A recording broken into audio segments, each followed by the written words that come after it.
Home ain't ever what you wanted it to be. So you packed your things and you left.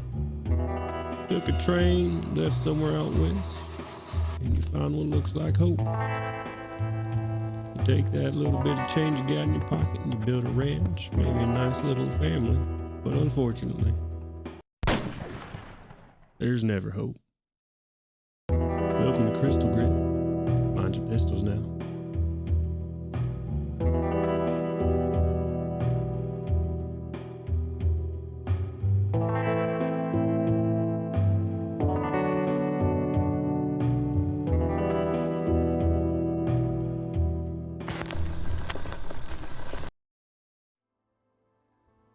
And hello, everybody.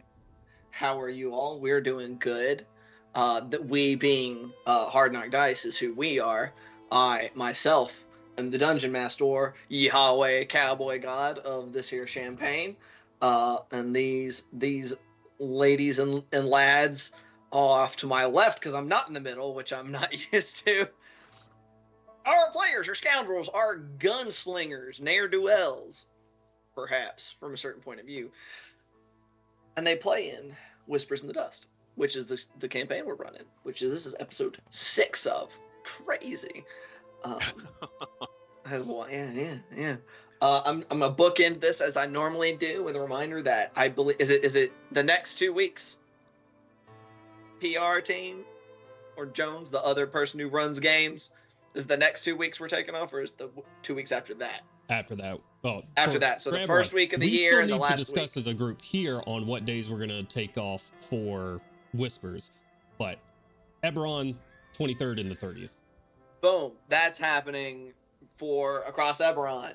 Us will discuss. Who knows? It's a mystery. But we may be gone, we may not, so just pay attention to things like our Twitter. That is where to get those kinds of informations.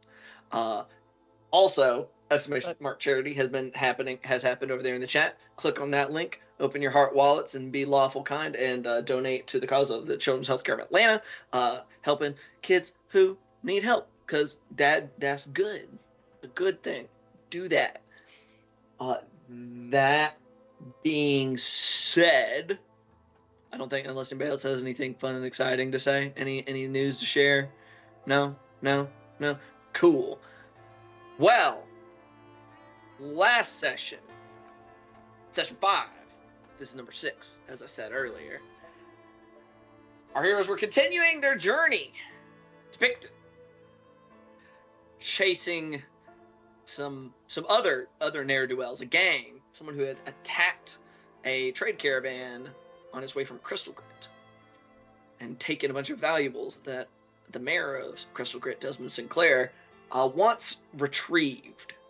Coincidentally, these folks also seem to count among their number some of the individuals who attacked Clyde, Mr. King, Clyde Kelly. You have so many names, it's confusing to me.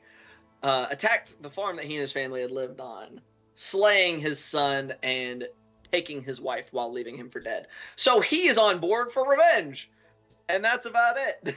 I believe our lovely Sarah Bell has a companion from her past who appears to also have been taken captive by this gang. And so she pursues. Mr. Dotry pursues for a good story. Geist pursues for information. Bell and Callie are doing it because they are good members of their town and are, upholding justice. But on this journey, they started to have fun times at night in the form of nightmares, dreams, collective hallucinations, however you choose to view them, all at the same time. Viewing events from the quite distant past. A monster rampaging through towns, a town at the very least, that surrounded a ancient fortress that still stands to this day, though the town depicted in the memory no longer exists. Searching for something, hungering for something, desperately needing something. And with that new knowledge and a suspicion that it must have something to do with maybe their objective or something nearby their objective, they're not quite sure, they arrived in Picton. Splitting the party, as is always the wise thing to do. You were always told to do that in Dungeons and Dragons. With our Geist, Callie, Mr. Dotry, along with his lovely lady, making their way into town to investigate. While those who are more visually conspicuous, or at the very least may be known within this town of Picton, Mr. Clyde, Miss Sarah Bell, and Mr. Dotry. Not Mr. Dotry. Miss Bell. There we go. Sarah Bell. Name's fucking me up. Stay behind. A little ways, a fair ways out of town, as we determined. Landscape very flat. So if their friends need help, well, that might just be too bad. But we'll see. And I believe we left the session where Mr. Dotry stood outside of a relatively small building used for worship by the local believers in the Radiant. Had seen the ruined building of the sheriff's office. Bullet holes, shattered glass, blood stains, and no lights on. And that's where we'll rejoin our party, our players. Mr. Dotry, you see this before you. Clearly, violence has occurred. What do you do?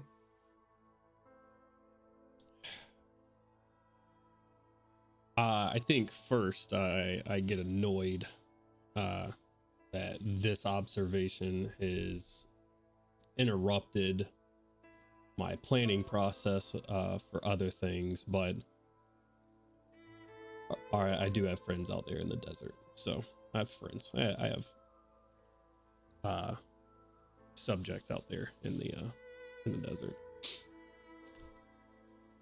So I'm going to see if I can. I believe they told me they were getting a room. I'm gonna go take Agatha by the arm, and we're gonna go to the oh Lord, I forgot the name of the tavern. Mining cart, the crack cart. The crack cart. I'm gonna take them to the crack cart. Old CC.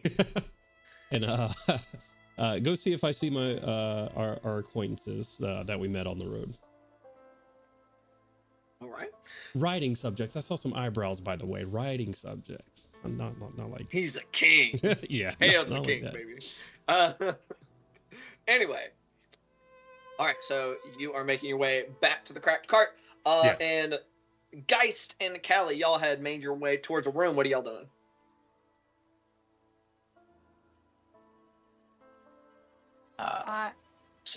Go ahead. No, I was gonna say, as soon as we were able to get into the room, I sort of open up like a pocket and go, Professor, I think I have some solutions to figuring out where folks are here.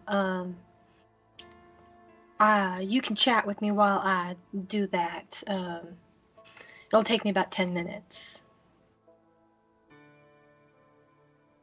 Very well then. What is it that you're doing that'll take 10 minutes?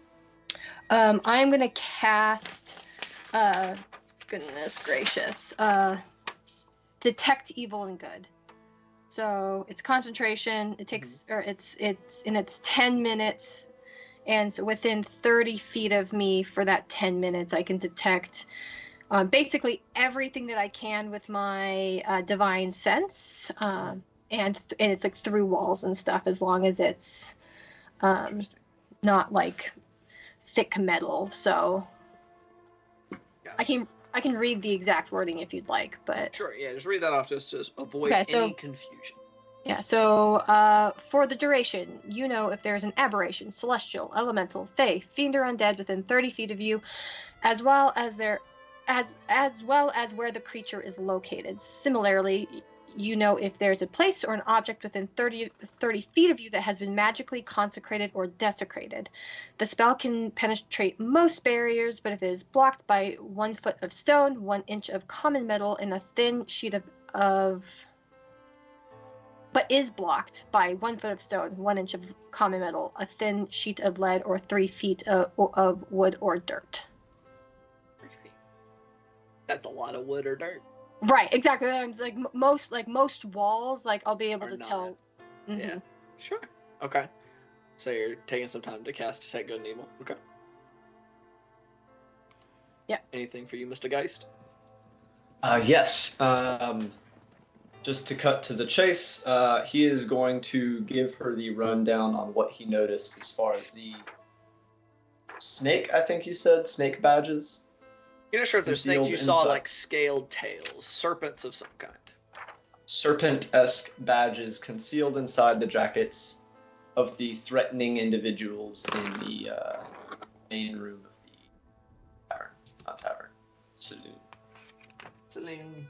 And I laugh as you say that and go, my dear Professor, the name of the gang are the Worm Riders, so that would track.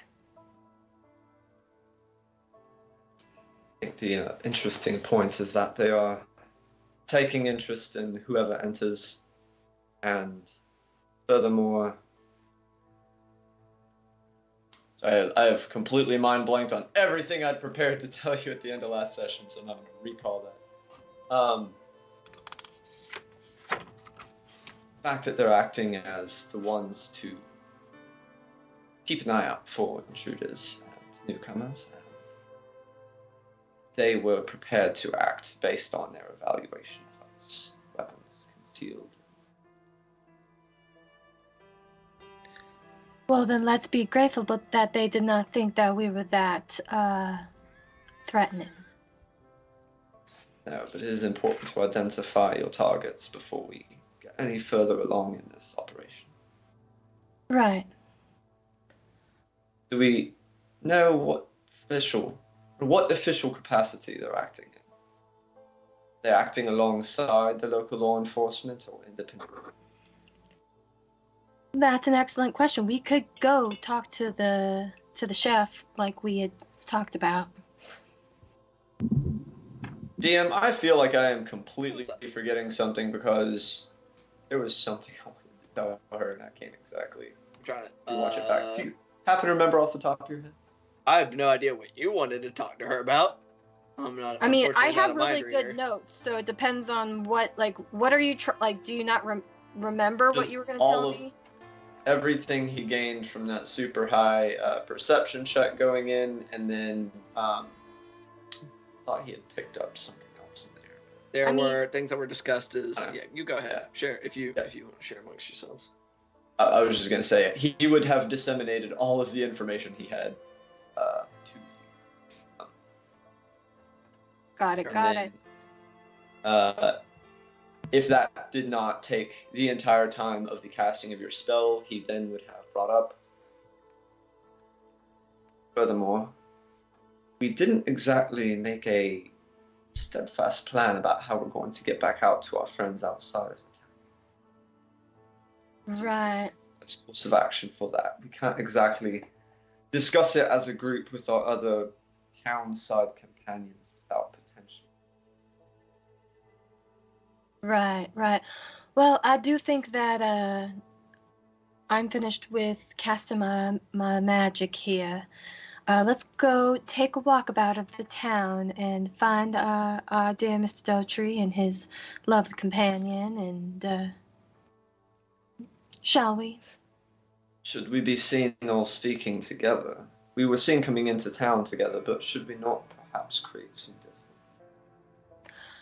The road makes fast companions. I see no issue with this, unless you think that we should. My first instinct is to say that to separate ourselves from each other as much as possible would be wise. That way, if one half of our group or an individual falls ill of the intent or attentions, either our targets or the local law enforcement, it won't necessarily reflect on us, at least not immediately. But you also make good points, so As long as we keep up our charade, I don't think there's overmuch threat. I think that if we just keep up this charade, good professor, and take a walkabout, if we run into Mr. Dotry, then it is what it is. We can make it look like we're not seeking him out, if that assuages any of your fears. Of course. And then there's the matter of disseminating this information to him surreptitiously. Write a note. You are a professor. You can easily give him a handshake to pass off the information.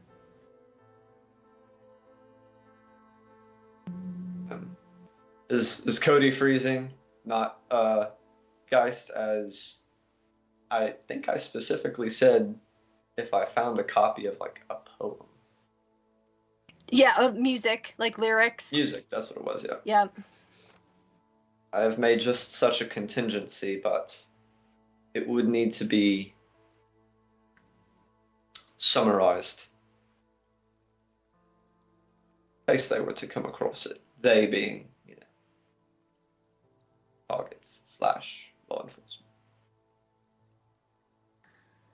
Professor, you are thinking about this too much. And like she like pulls out and just like rips out a piece of paper and just like bullet notes the things and like folds it into a paper heart and sticks it in a pocket and goes, Professor, let us take our leave from here. I only have 10 minutes with this spell. Just see kind of the cringe of someone who is usually hyper professional watching someone kind of hack job it and just very well. The other thing I really, really want to emphasize, Callie's like 20. She's young and has been like... Oh, yeah. Well, Geist is young too, but a distinct early life, so. Yeah. I'm just saying the rash, like sort of impulsive nature of a 20-year-old 100% person. So I just as a reintroduction of that small fact. It can never go wrong. Exactly. Yeah, I'm just saying from Geist's specific perspective, he's like, ooh, that's not how we do things. But... Yeah. So,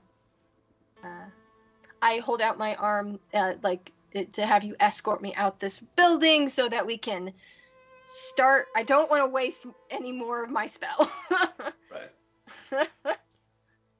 It's easy enough for this entire conversation to have taken just over the 10 minutes. So you just finished casting the spell when right. you do, all right, let's go. I will say, upon casting the spell, 30 foot, the saloon is not ginormous.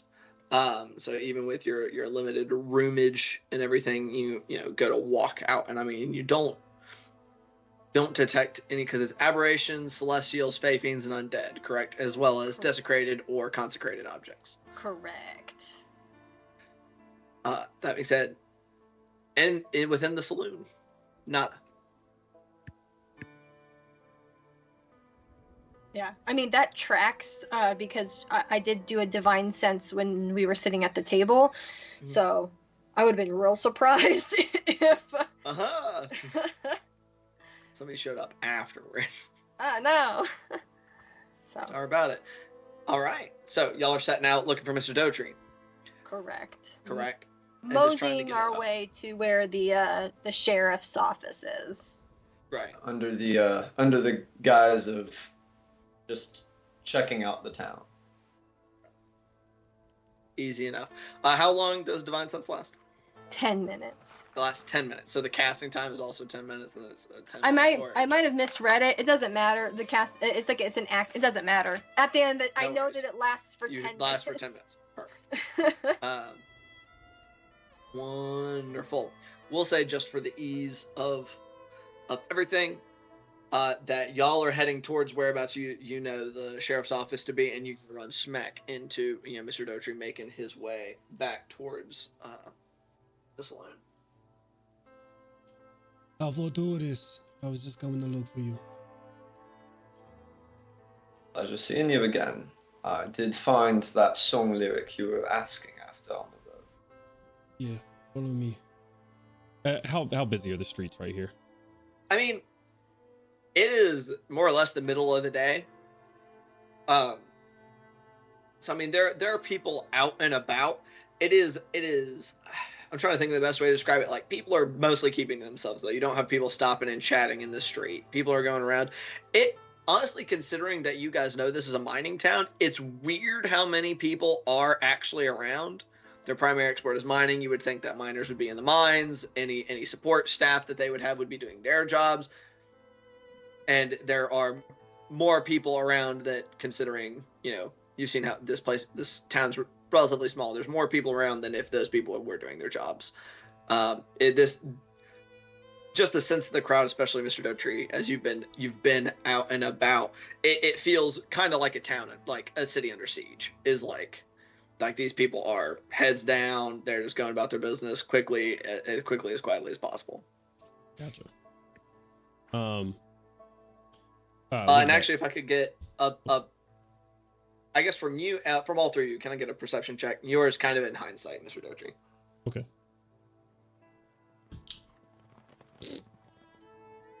7. 7? 15. 15?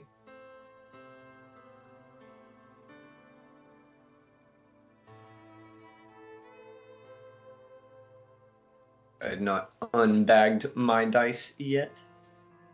Perception. That'll be a 13. 13? I'll say 13, not quite, but a 15 does catch it.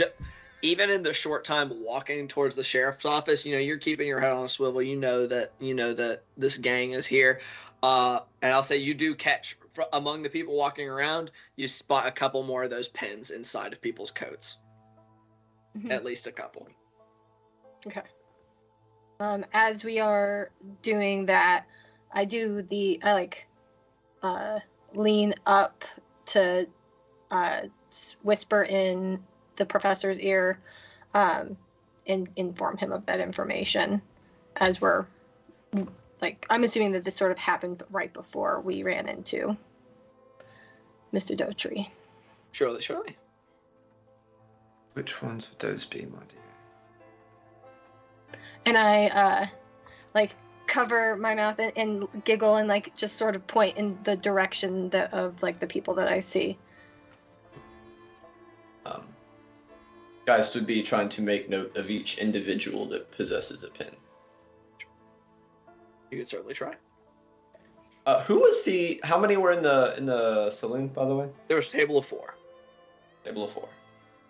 And we've seen 2 more since being out on the streets. At least a couple that she glanced, that she saw from the pins. Yeah. So looking at a gang of at least 7, right? 8, because of the names that were dropped. I'm assuming more, but we know of 8. Yeah, that you've seen for a fact. Right. Cool. Mm-hmm. I'll speak quietly while we're going down the street here, and I will the sheriff's office has been shut off recently. Not sure. I just seen bullet holes on the outside, so I didn't want to make my way in without any sort of backup. Oh. Under what pretense would we be looking into the sheriff's office? I am speaking quietly and trying to be inconspicuous about it. I don't think Alistair's trying to tell overt lies because anybody's listening to us. So I'm just because we were told to look into the sheriff's office. I'm sorry, I couldn't hear you. What was that? Because we were told to out of character. Because we were told to look at the sheriff's office.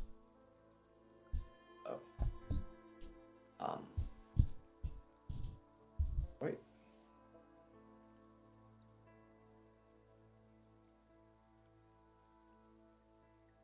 Don't think there's any unassociating us after that, so. proceed. With that information, I mean, I'm still just like walking to there because if I still have my Yeah, you still have divine sense at this point. Yeah. yeah, so it's like I just want to pull as much general information because we know now that I love question for you specifically. We're gonna go high. You're high. I'll go high. So Peer pressure, and I hate it. y'all are on your way to the sheriff's office, and like I said, this is a 2-street town. It's a big old plus sign with any larger buildings that are like stores and things kind of clumped in those little corners near the center, which includes the saloon is right nearby there. What you'd assume is the mayor's house because it's slightly larger, of a sturdier construction. Is all kind of there in the middle, and as it spreads out, you've got like more shacks and things of that nature. The sheriff's office and that church, air quotes, kind of off a little bit to one side, down one of these lanes, and as you're walking through, you get a ping as you feel. I'm gonna stretch the abilities of the spell a little bit. You don't sense undead, but you get a strong sense of necromancy. And presuming you look off to the side, you do see through a window, barely, you do see the snout and face of a black dragonborn.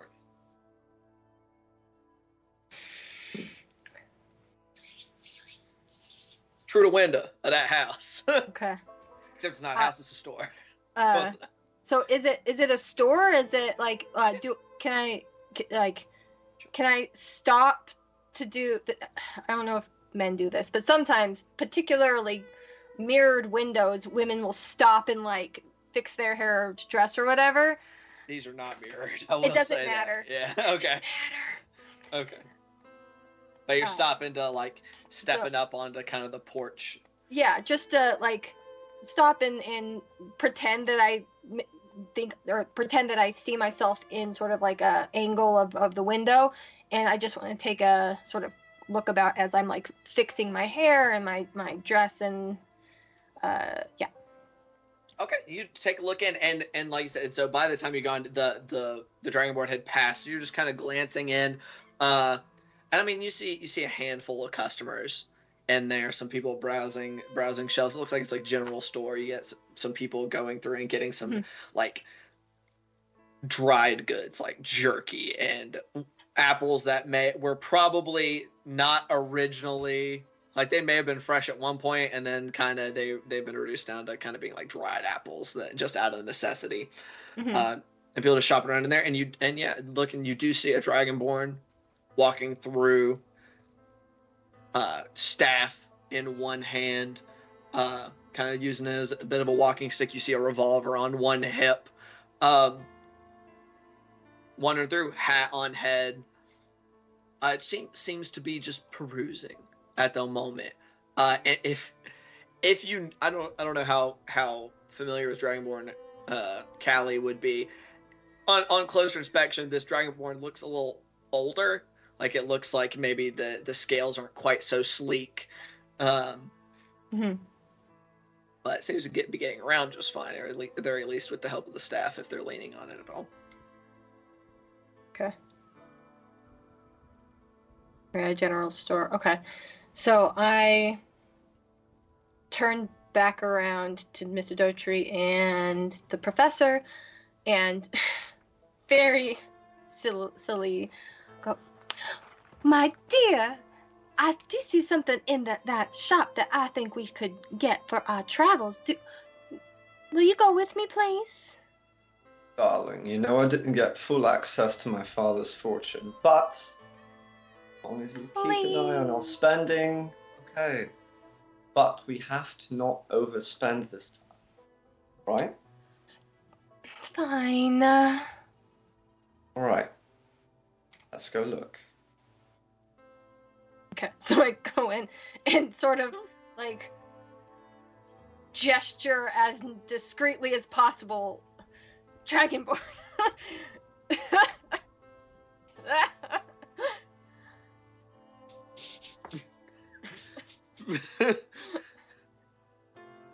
Wait a Is the Dragonborn inside when we enter the shop? minute.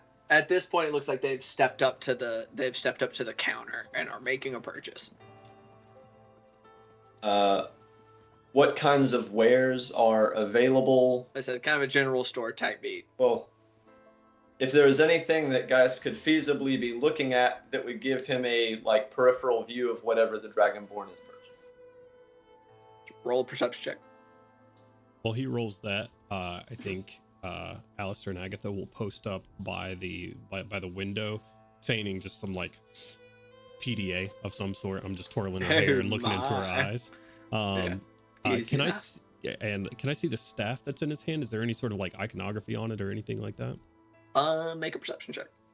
Oh, shit. Geist's perception check was a 22. 22. Looks like he's buying some like dried meat. And just like a couple other looks like maybe some traveling supplies. You're not quite sure. It looks maybe long like same food that is non-perishable. You're muted. Any other details about his person he would be able to tell, like arms and armor, as it were, any other knickknacks that might give trinkets as to his... I mean, looks kind of like he's wearing, sturdy travel wear that is like reinforced. Like it looks like you can see some things that would put on there. Like it's meant to, add a little bit of substance to himself. So effectively he's wearing light armor. Like I said, you see the staff. You do see that he's packing the revolver on one hip. That is not carrying the staff. Looks like maybe he has some like odds and ends hanging from a belt. There's a pouch, a couple other things. But and while you think about that, Mr. Dotry, what was your perception check? 15 plus 3 for an 18 total. 18. Okay. Also roll an Arcana check for me. Because 18, you're able to get eyes on the staff, but now to see if you can actually tell what any of that means. Okay. Plus 5. Not terribly great. That's 14 total. Let me see real quick. Let me look at my traits. Sure. I've used 1 for today. I'll add a d6 to it for my last d6 for the day as well. Okay. For plus 5, so 19 total. 19. I'm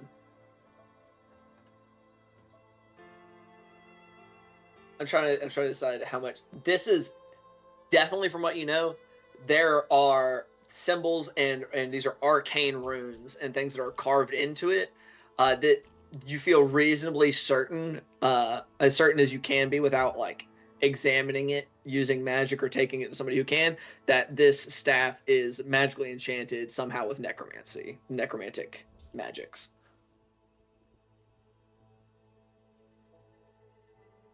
Its exact purpose, I say, and you rolled the 19, that's pretty good.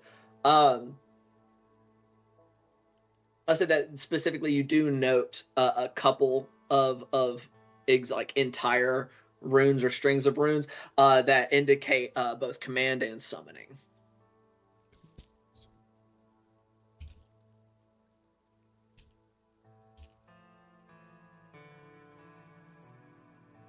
Okay, and you said this is a black dragonborn, correct? An older black dragonborn? Older black dragonborn.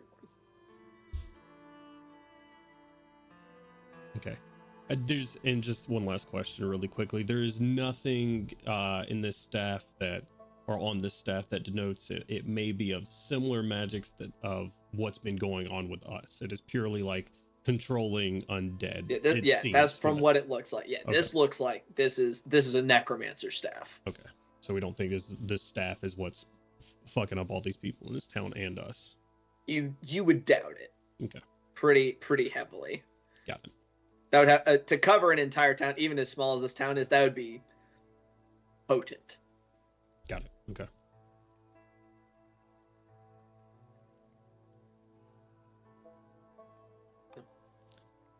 I What am I just doing? So we got 2 outside the store, 2 in the store. yeah, I think I just grab like some like candy or something and bring it up and hand it to the professor and to make it quick. Like I don't really want I'd say anything. at this point, the Dragonborn is making his way out of the store. Okay. Yep. I want to run into him if he's making his way out of the store. Doesn't even pay Geist and Callie like any mind. It's just beelining out. Are you trying to like physically run into him, or do you mean just like stop and chat? Yeah, like, well, not like physically bump into him, but I Right. want to like make myself in his eye line for sure. I'm trying Sure. to be in his face. Is saying anything, or are you seeing if he says anything first? Oh, no. I didn't know if we were gonna let the folks inside. Oh close yeah, up. sure. So you're moving to basically intercept like as he's coming out, so he has to be right in front of you. Yeah. He ignored the 2 of you guys. You're making a purchase for some small candies. Anything y'all are doing, or y'all just letting him kind of walk on out? I can see that that tabs are being kept on him, right? I'd say that you glance over and you see Alistair has made his way like purposefully so that they will have to do a little like, oh no, stop after you before like as if he was moving to enter the shop. Kind of still not really sure 100% what the specific significance of the Dragonborn is yet because of limits on communication, but grasping that he must be important. Ali said. Quick input. Did Clyde give? I thought Clyde told everyone who and what the other 2 quarry he had were. That one was a bugbear and one was a black dragonborn. We know who this guy is. Oh, okay, gotcha. Well, in that Pretty case, yeah, sure I'm just that kind of that got disseminated. Yeah. He will, whatever the price was on the candies, just kind of drop a couple coins in Handful of Callie's hand. coppers. Nothing crazy. I could purchase the. I've got some things to do before the day is up. Yeah. I pick it up and then we exit the store. I want to try to box this Dragonborn in, kind of. Right? Like not actually box him in, but if Mr. Dotry is in front of him and we're sort of behind him, I want to get a closer look. I want to see if I can see anything like hidden on him aside from like make a perception or investigation. Yeah, go ahead and roll a perception check for me. Just let me know what kind of stuff you are looking for. As you're rolling that, Mr. Dotry, he is exiting. Are you trying to get his attention in any way? Oh, I'm just Specifically? like I said, I'm running into him. Oh, excuse me there, sir. Hell, excuse me, my friend. Oh, no worries at all. After you. Oh no, let me get that door for you, sir. Come on out. A Dragonborn. I don't see many Dragonborn in this part of the country. I have only most recently come across. Let's see. Well, really? Where from? I too am across from that great blue ocean. Veryland. Oh, really? I too hail from Veridland. Indeed, I The do. cities and like. What was that last part? I'm sorry. He said from the cities and the like. So from the more northern parts of Veridland. Oh, I'm from a little bit of here, there, and everywhere myself. Always interesting to meet countrymen here on this admittedly more perilous continent. Well, it's been an exciting adventure so far. I'm just out here looking for a story myself. Where are my manners? My name is Mr. J. Alistair Dotry. It is a pleasure to meet you. This here is my writing assistant, paramour, Miss Agatha Bookery. Hold on. I'm looking for something.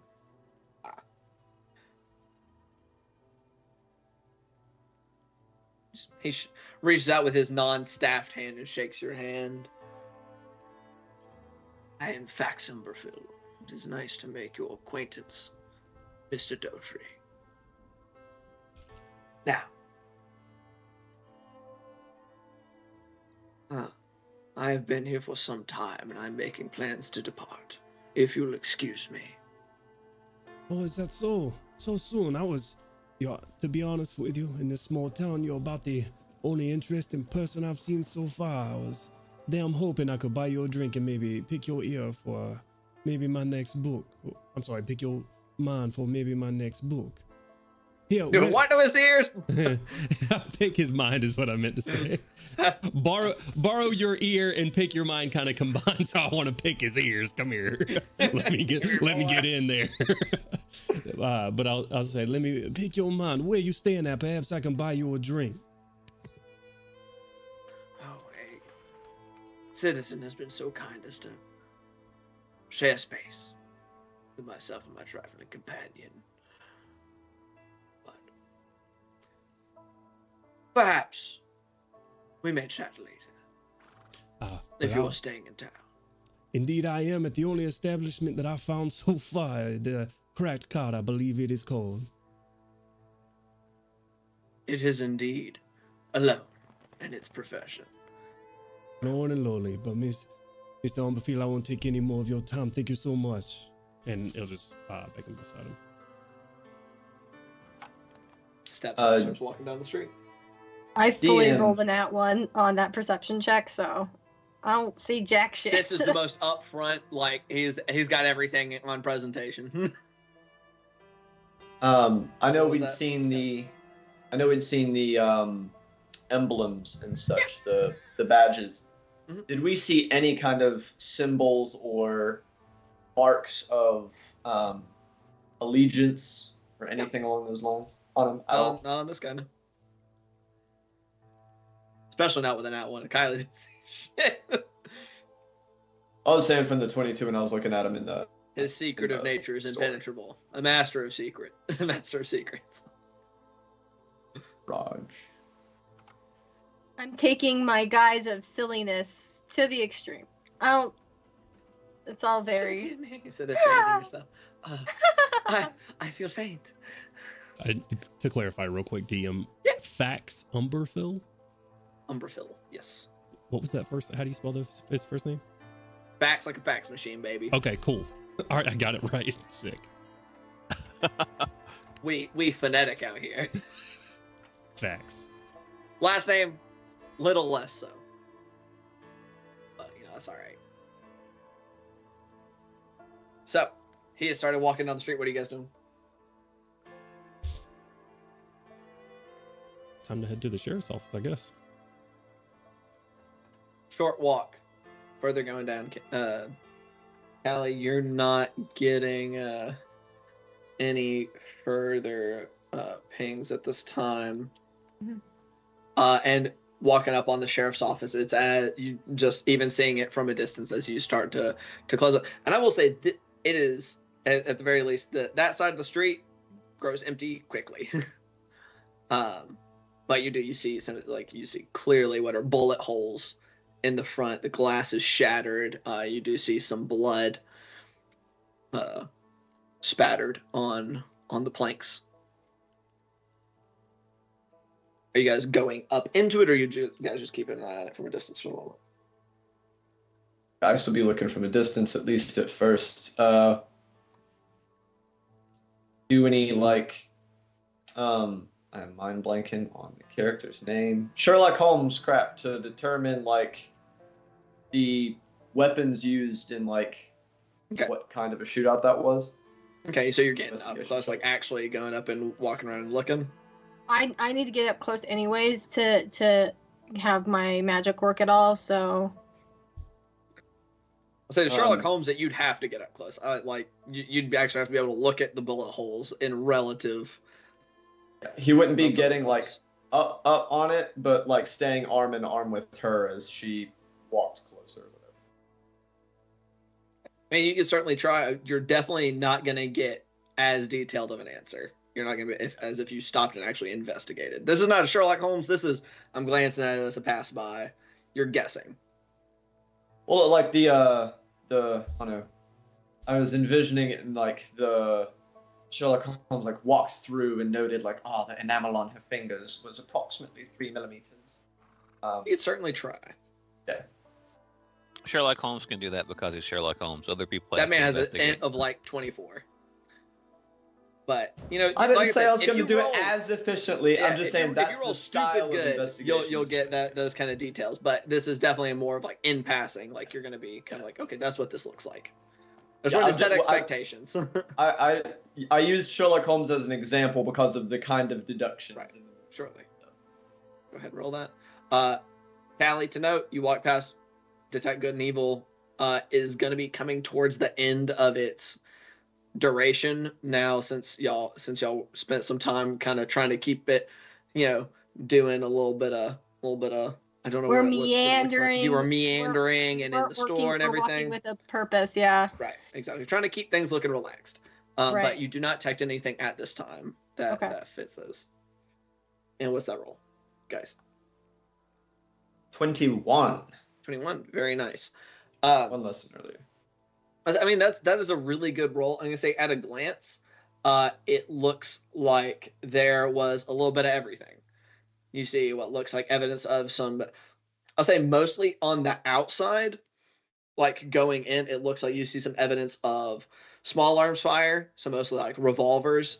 You do see here and there a couple larger chunks that you would say were probably something of a larger caliber, as well as at least one relatively sizable chunk that you figure probably came out with a shotgun.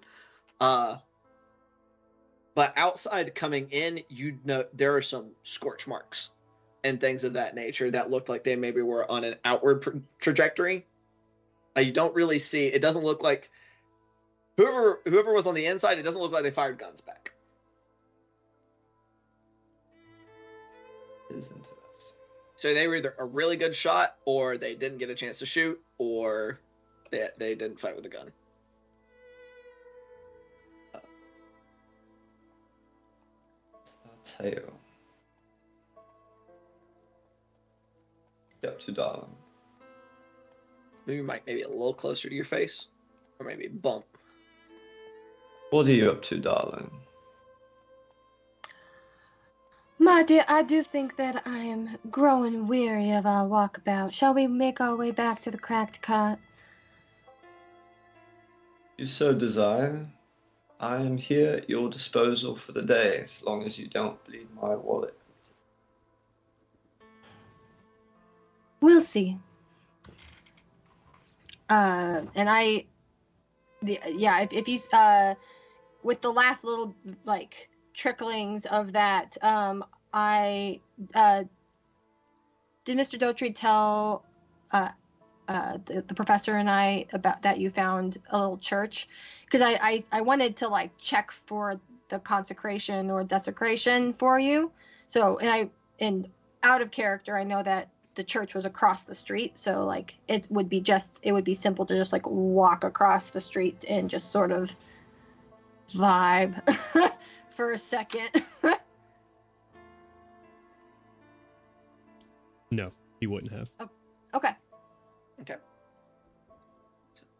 you two are making your way back towards the saloon. Mr. Dotry, anything else of significance you doing, or are you also heading? Oh no, I'm going inside of the sheriff's office. Mr. Dotry stepping into the sheriff's office. Question for my out squad: are y'all having anybody keep watch, or are you guys just kind of laying low? Real quick. Sure. Did anyone watch where the Dragonborn went? Nope.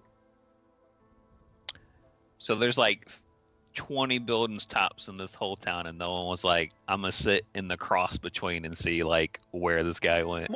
More than 20 buildings, more like Okay. not a ton of buildings of like significant size. Like I said, there are clusters of like shacks and things that are more where like most folks live, and then you have like stores and other like establishments that are closer on into the center. Oh, see, that's why I invited him out. I'm not a stealthy man. Also, Okay. I don't want him fighting from a position of power.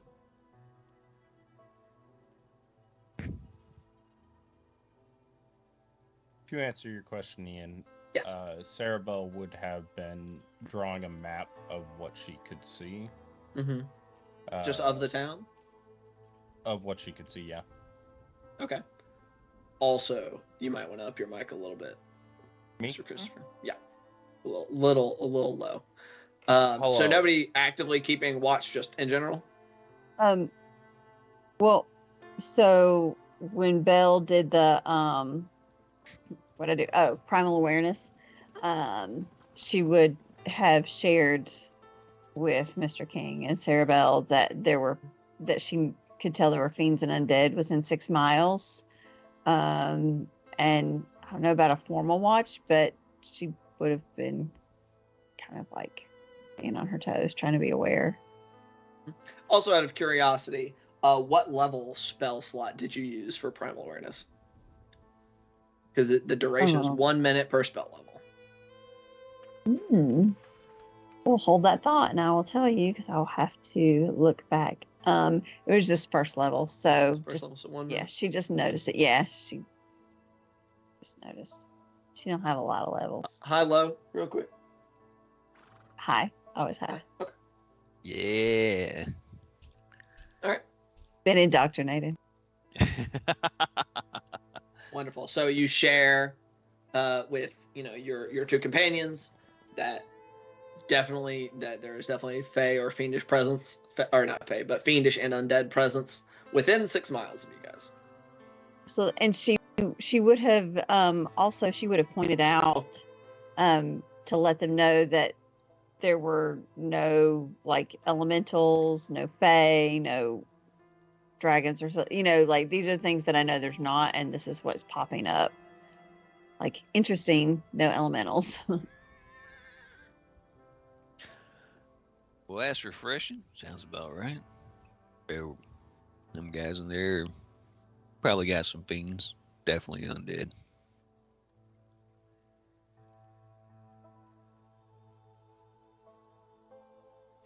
Right. Continues to play with turnip. Okay. So nobody keeping a formal watch. I mean, there's Yeah. really nothing else going on. I wouldn't say Sure. a formal watch. I'm not like on guard, but there's Right. nothing else to really look at. I'm not like reading a book or anything. Right. Absolutely. Yeah.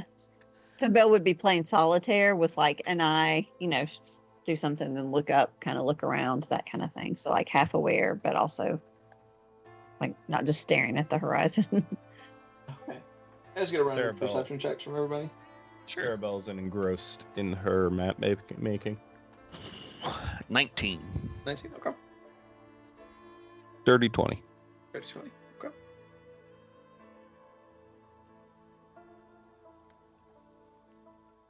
Hang on, just one second. I got 18 on the dice, and I have to look and Nice. see where it's perception. So a dirty 20. 30, 20. Wow. Very nice, everybody. So 20, 20, and 19. Okay. Brief smash cut back over. Mr. Docher, you were going into the sheriff's office to have a look around, you said? Okay. Anything you're looking for in particular? To talk to people. No one's in there. There's nobody there. There's no It one in is, the you sheriff's walk office. in, it is empty. There is evidence of you do see overturned furniture. There are further, you can definitely see where some of the bullets came in through the windows, chipped off of things. There's no lights on inside. When I said the windows are smashed and everything, there was still glass on the ground. Interesting. Okay. You see further, you see just at a glance, there's some further scorch marks out and about, more bullet holes, things of that nature. Or anything that you're looking for in particular? People was the original intent. Mhm. With Sorry. No, it's fine. I'll give a quick call out to make sure. Just hello, is anybody in here? If nobody answers that call. Yeah. Damn. I'll give a quick look around to see if I see anything interesting. If I don't, no worries. Okay. Do you want investigation or perception? Yeah, roll an investigation check for me. Investigation. Okay, that is better for me. 14 plus 5 for a 19 total. 19. Very nice. You're investigating around. Like I said, evidences of conflict. You can see where some of it must have come inside. another big chunk of wall gone from a shotgun blast that went awry. And you see three different places. One that it looks like where it went from being on a table down. You see blood that had pooled and has dried. It's actually, I'll say with a 19 investigation that we'll just kind of give it to you as a gimme. This is blood that's been maybe 2 days, maybe 48 hours. It's still in some of the thicker places. It's still it's relatively dry, so it's dried up still, but a significant amount of blood that has gone from the table and looks like it has then trailed onto the floor near a chair that had been knocked over. Closer by some jail cells, you see another fairly sizable pool of blood, and a third even farther back by a door that has been broken off of its hinges, and it just kind of hangs and swings open. You see a third pile. I say third pile, good gracious, third previously pool of blood. And we're going to switch back over real quick, ponder. So we had 19, 20, and 20, right? All three of you easily noticed, and there's going to be some weird time shenanigans a little bit, because you guys got into town just before noon, right? Y'all stopped and you ate, and you've had your walkabout and everything, so it's now a little afternoon. Sun is making its way past its zenith. All three of you noticing either Clyde probably, you got a little kitty cat ears, probably hear something. Sarah Bell, you've got Argus as well, acting as, a second pair of eyes that helps keeps on things. And Sarah Bell, feel a little tap on your shoulder, prompting you to look around. And you'll see probably maybe 150, 200 foot out, behind you, actually, at this juncture, a lone figure doing its best to creep across this flat landscape. What are you guys doing? Can we tell what type of creature this is? What type of person it is? Like, they have a species at this distance? Y'all rolled pretty well. I'll say at a distance that figure has a similar silhouette to Miss Bell. There's a tiefling. I'll say also with that as high is the tiefling that looks injured. You see that they are moving along, like they are moving, and they're trying to move stealthily, but they are not moving well. Belle will call out. Oh, Just gonna sorry. yell Go ahead, 200 Ken. foot away. Hey! Far as 200. That's too far for calling? I don't know. Well, in that case, then she'll could. start You would just moving. be Yeah, she'll start yelling. moving that way. Yeah, she'll start moving that way. We'll check it out. Bell is moving off towards the figure. Two of you So- do anything? Yeah, Sarah I'll- Bell will go with her and once within range, offer medical assistance. Nice. And Clyde, you said you were going as well. Yeah, I'll take up the rear in case it's an ambush. You never know. And as we get close, once we get close enough to not be screaming to be heard, just to be like, darling, darling, are you okay? What do you need some help? Figure stops.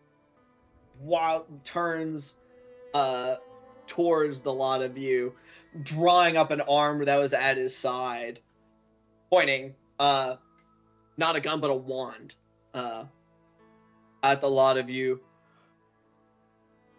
Exhausted, you see blood stains on his person. Who are you? Well, I am somewhat of a doctor, and it looks like you need assistance, and I would much rather heal you than kill you, but, I mean, the choice is up to you in that. Roll a persuasion check, Bell. Roll just a d20 plus your wisdom. Me? 14. 14.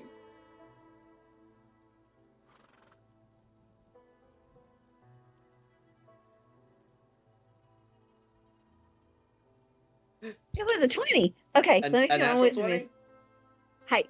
And then my wisdom. Oh, I can't see anything. I hate being Wha- blind. Okay, is +2. So 22 total, but with a natural 20. 22 total, the natural 20. 14 on the persuasion check. This is a desperate man, so even suspicious as he does appear, does begin to lower the wand, and does just kind of nodding tiredly to like, yes, I do need help. And Belle, you had this, I'll say with a natural 20, like you had this feeling, and especially after he turns to look at you, you get this flash of recognition. Cut back to Mr. Docher real quick.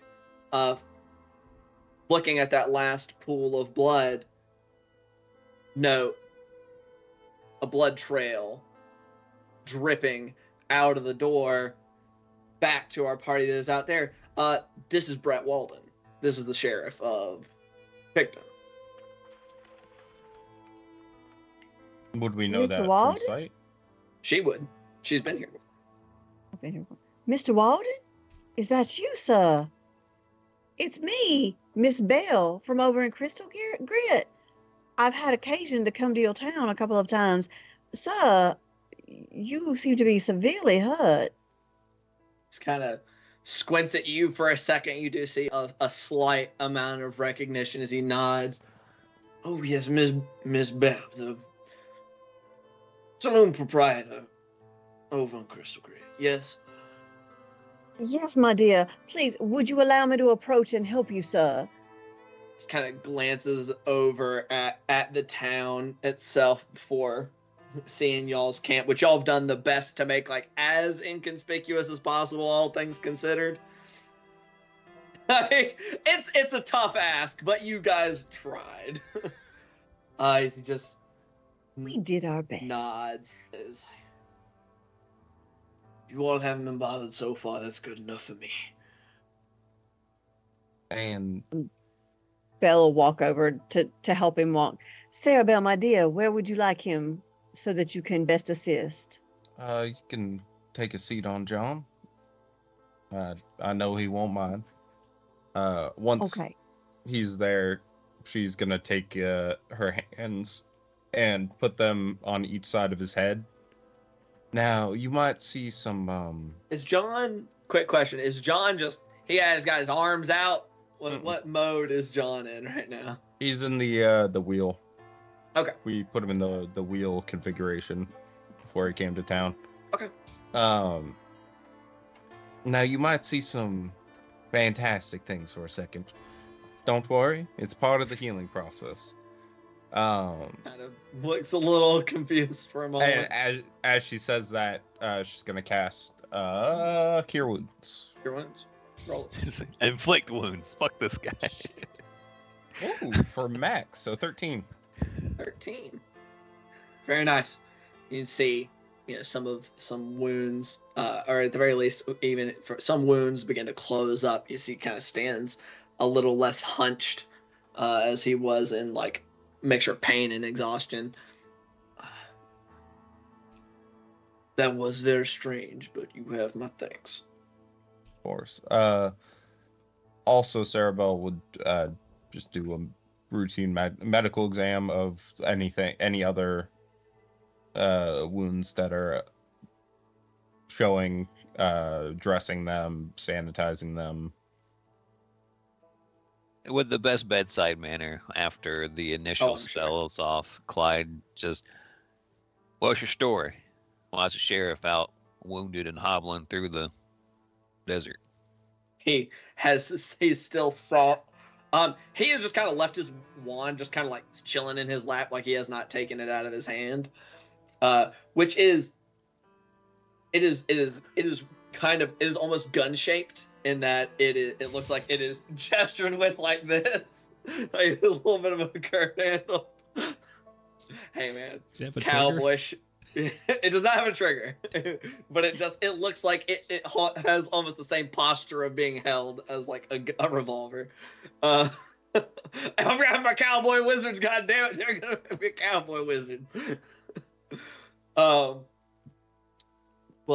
Yeah, he's getting healed. He's allowing. It's like he looks a little weirded out by Sarah Bell, but exhaustion and injury wins out over this bitch is weird, and he allows her to examine him. My story. Will gestures to Belle. As she said and recognized, I suppose, the sheriff of Picton.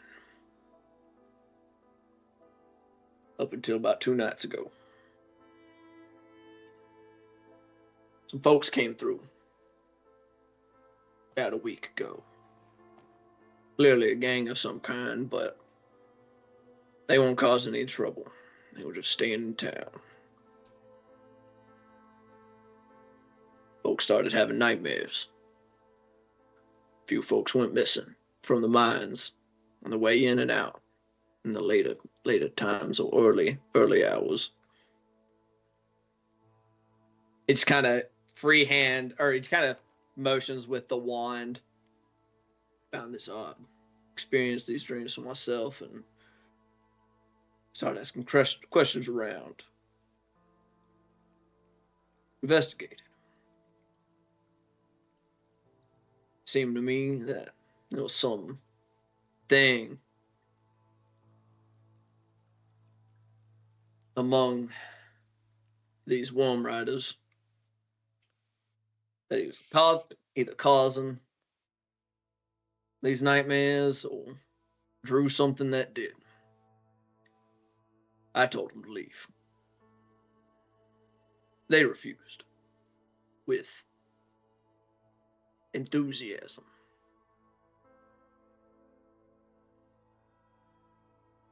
Attacked my office, killed my deputies. I managed to escape. How many? How many? Mm. How many as a whole?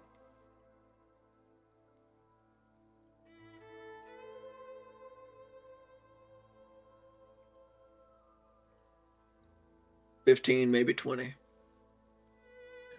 Depends on how many of them died after the fighting. I don't know if they managed to save them. All right. So this is a lawless town. Silvershot's got the whole thing. Silvershot, yeah. Granger. I would seem so. I've been hiding in the mine for a day and a half. Hear it. Nearly killed. That very nearly was the end of me as much as the gang was.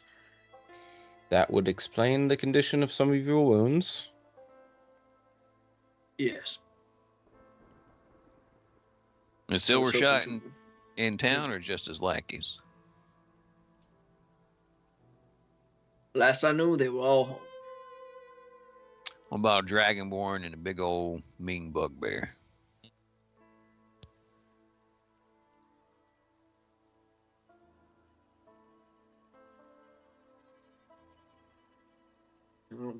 I believe there were at least.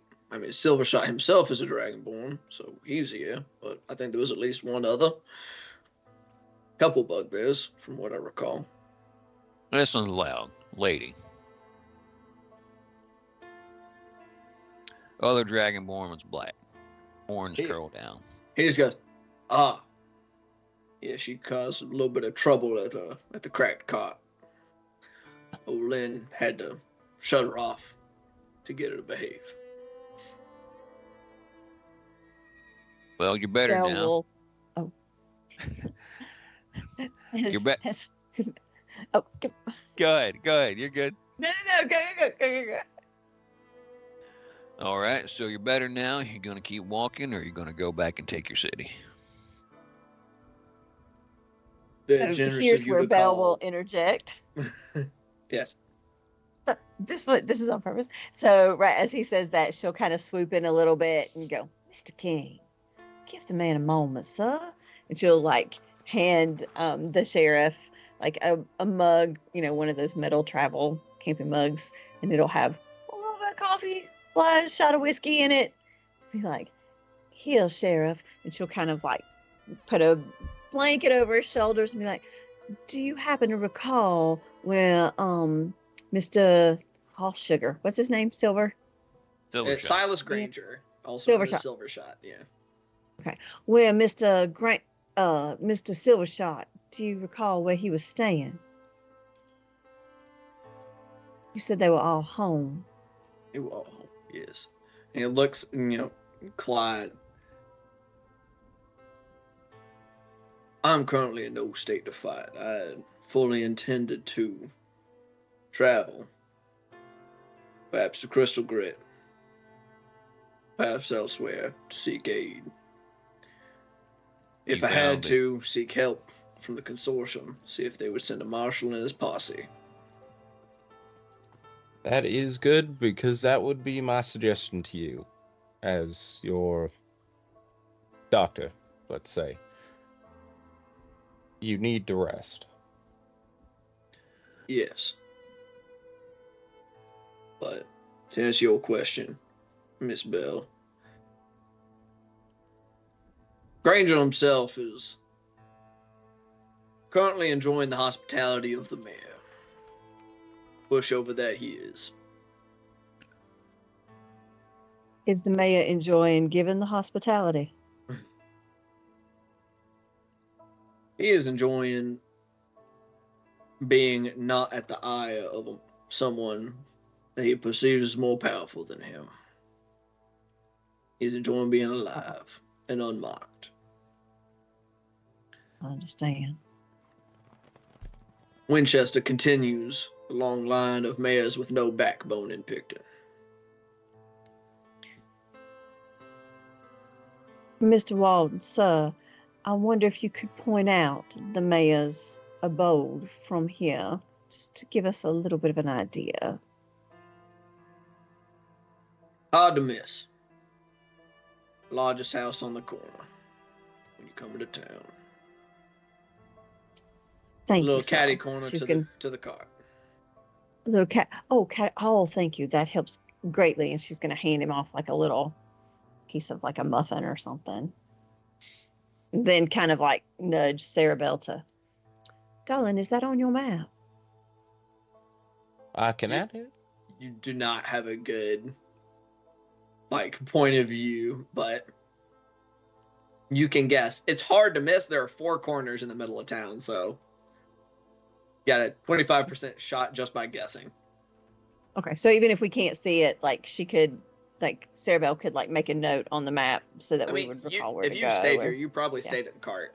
When you've been here, you'd know where he was talking about. The mayor's house is easily just one of the only 2-story establishments in the whole town. Yeah, his house is the green one. Basically, house, that basically it's can be green. said. It's like Like this the house only- has been painted or whitewashed within living memory.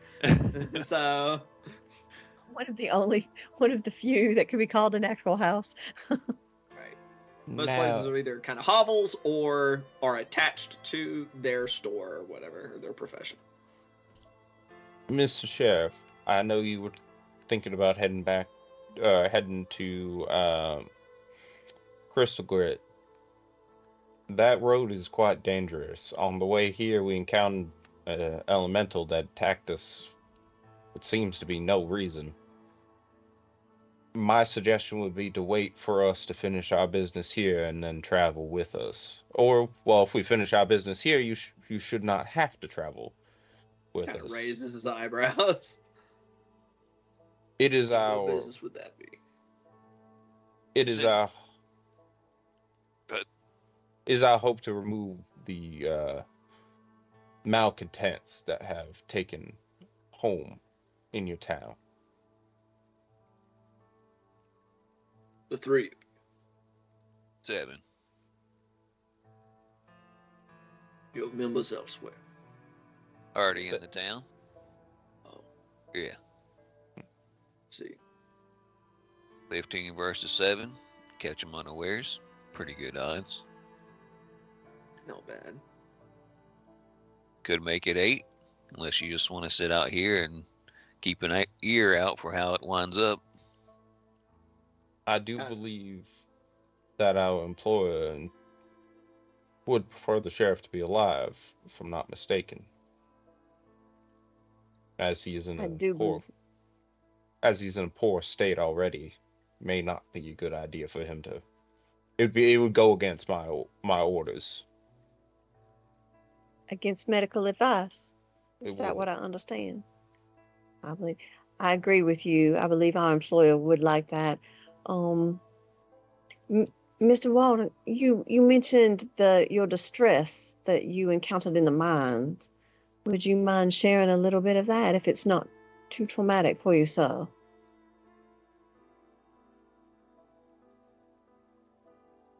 There's a mine containing specifically purposed towards putting you as close as possible to earth elementals.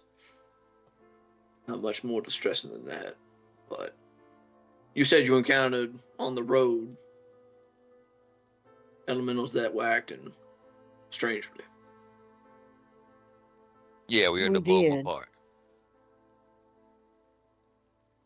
Just kind of nods approvingly, like, From our understanding, elementals do not attack passerbys on the road for little to no reason. They tend to go after, yeah. They you know, seek things that call to them from the earth magically.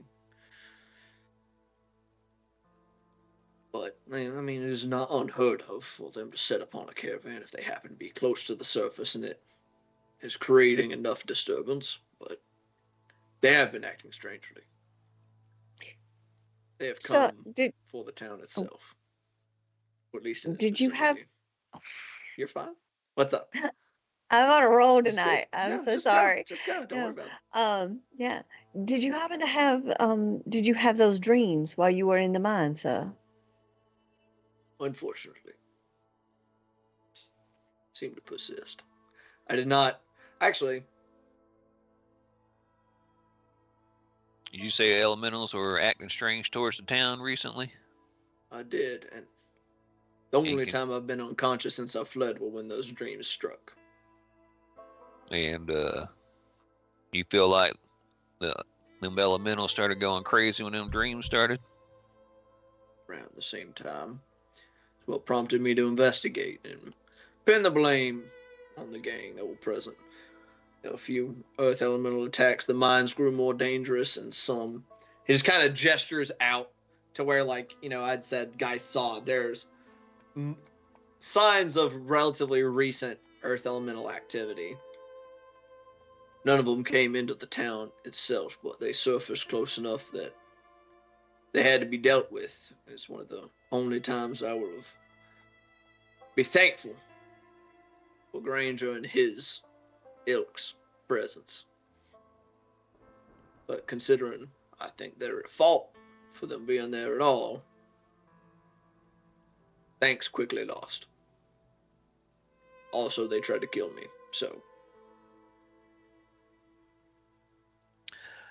Clyde's just gonna make a cross with his boot in the dust and and say, all right, so where are they staying? Each one of them. I don't know all of the specifics. Couldn't tell you name and address. Well, Granger and at least a couple of his lackeys are staying in the mayor's home. The rest are a bit spread out.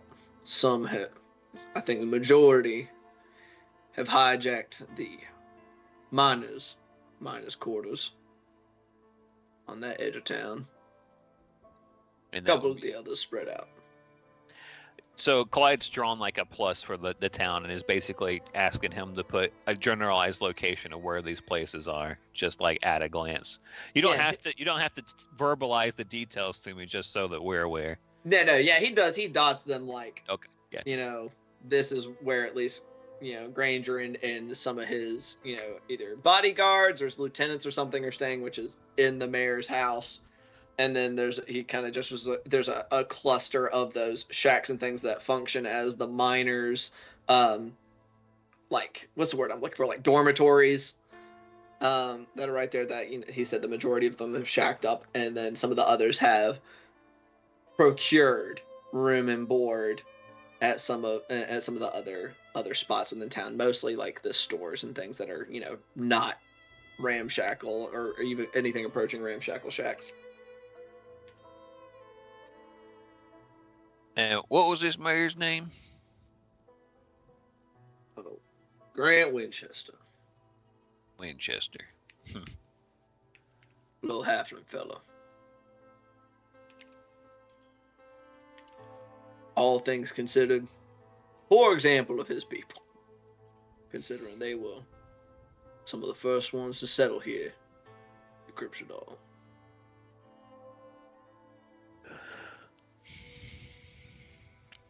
When we clear your town of these individuals, how should we get the news to you? Should we just Kind of return? looks, unless you plan on attacking tonight, I would like to take part in the cleansing of my town. I've been unable to rest or sit still for much more than an hour for the last 2 days. But if I could manage to rest a bit here, perhaps I could assist you. We got some folks in town doing some reconnaissance. They're going to be back before sundown, I'm sure. I got a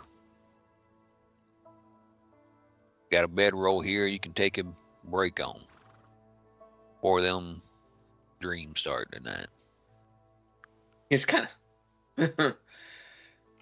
Yes, those do make it harder, for sure. I will take what I can get. If you do insist on fighting against my orders, I would ask that you take cover in my dear cart here. He is quite durable and provides quite good cover. That cart's got hands and legs, or mostly just arms. As he says that, John just kind of drops the wheels. Is it a Arcana check? Let's roll a how freaked out does this make him check? Oh. It's kind of pointing his wand at John a little bit as he's moving away from it.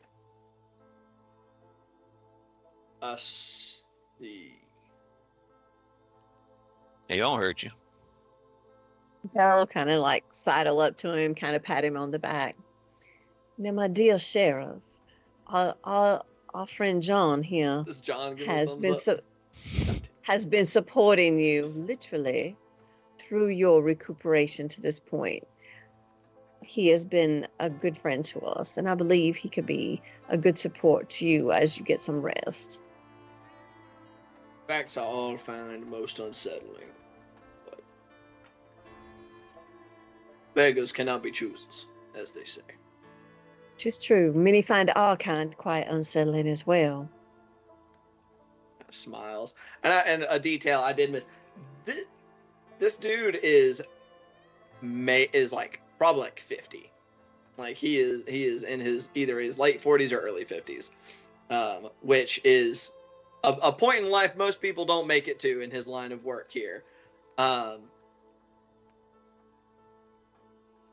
Smiles a little bit and nods. It's too true. Well, then I will accept your hospitality for as long as I can. And if I can assist you, I will. Thank you, sir. Now rest.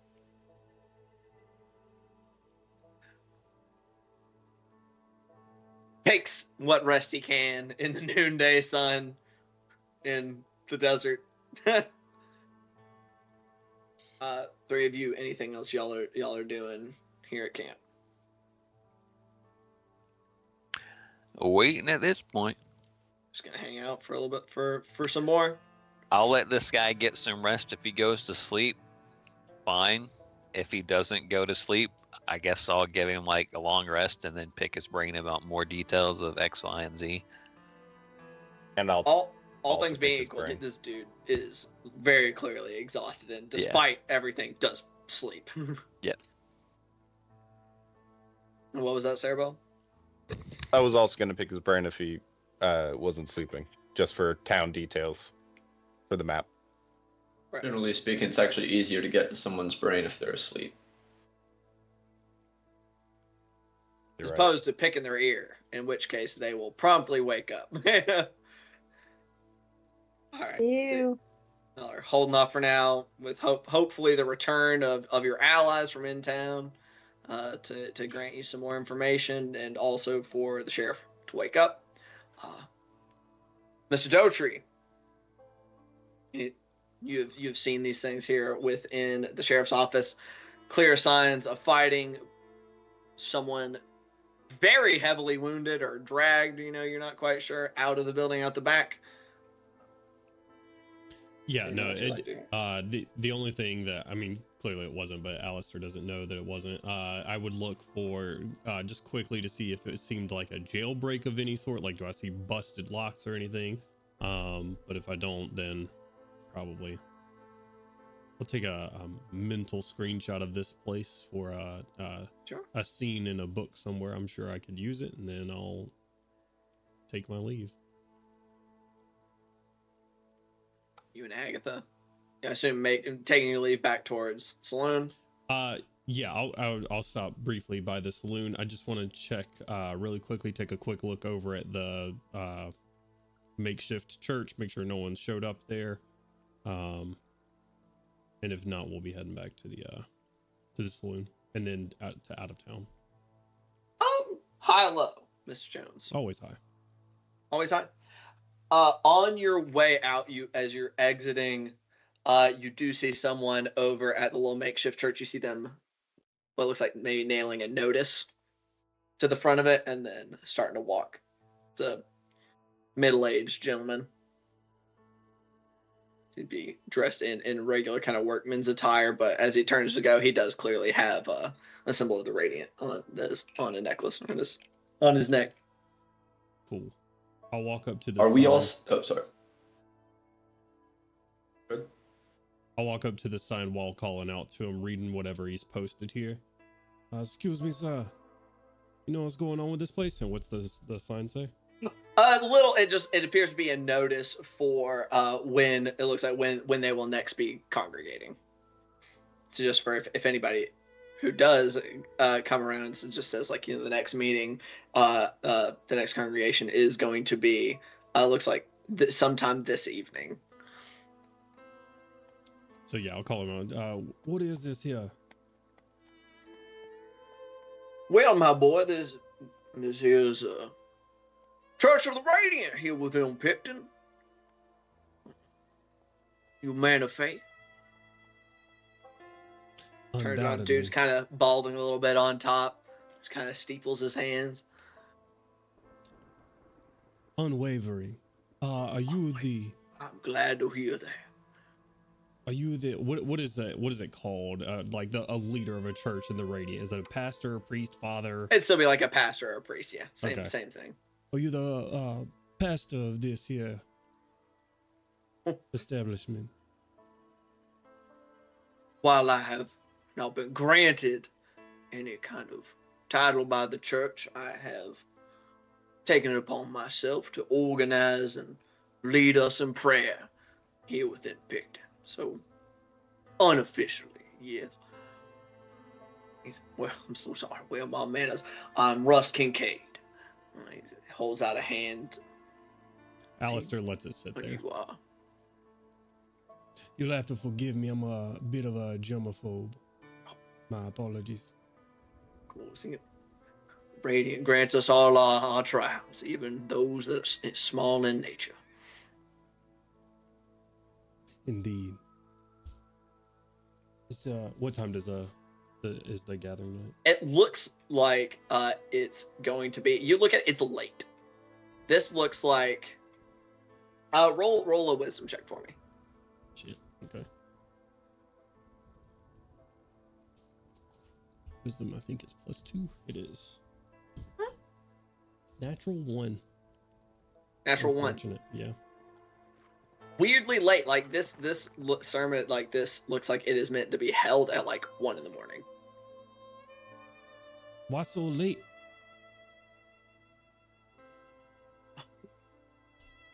So that we may, what's the word I'm looking for? Offer our strength as believers to each other through the trials of this place. If you are here in Picton, I'm sure you've heard of nightmares folks have been having. We gather so that we might pray and grant ourselves a bastion of our faith against these dark imageries granted at night. Of course, I post these as all are welcome. We always accept new believers, and even if you are not, we are happy to help grant his protection and in the safety of his loving palms. And these are held every night here in Picton. We have been holding them every night, yes. Wonderful. I'm a busy man, but I will do my best to come and profess my faith. Wonderful. Always good. Have a new believer. Perhaps you will speak on your experiences here traveling under his light on the continent. I'm more of a man of written word than spoken, but I do appreciate your confidence. It's always good. It helps bolster those who may be wavering. Grants confidence. And what was your name his again? Work. I'm Russ Kincaid. Russ Kincaid. Does this guy have a gun or anything on him? Good question.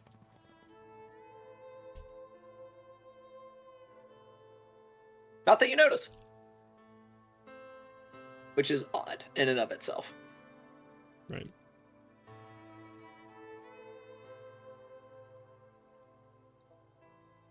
Okay. I look forward to seeing you when we gather. Likewise. No goodbye. I turn around and leave.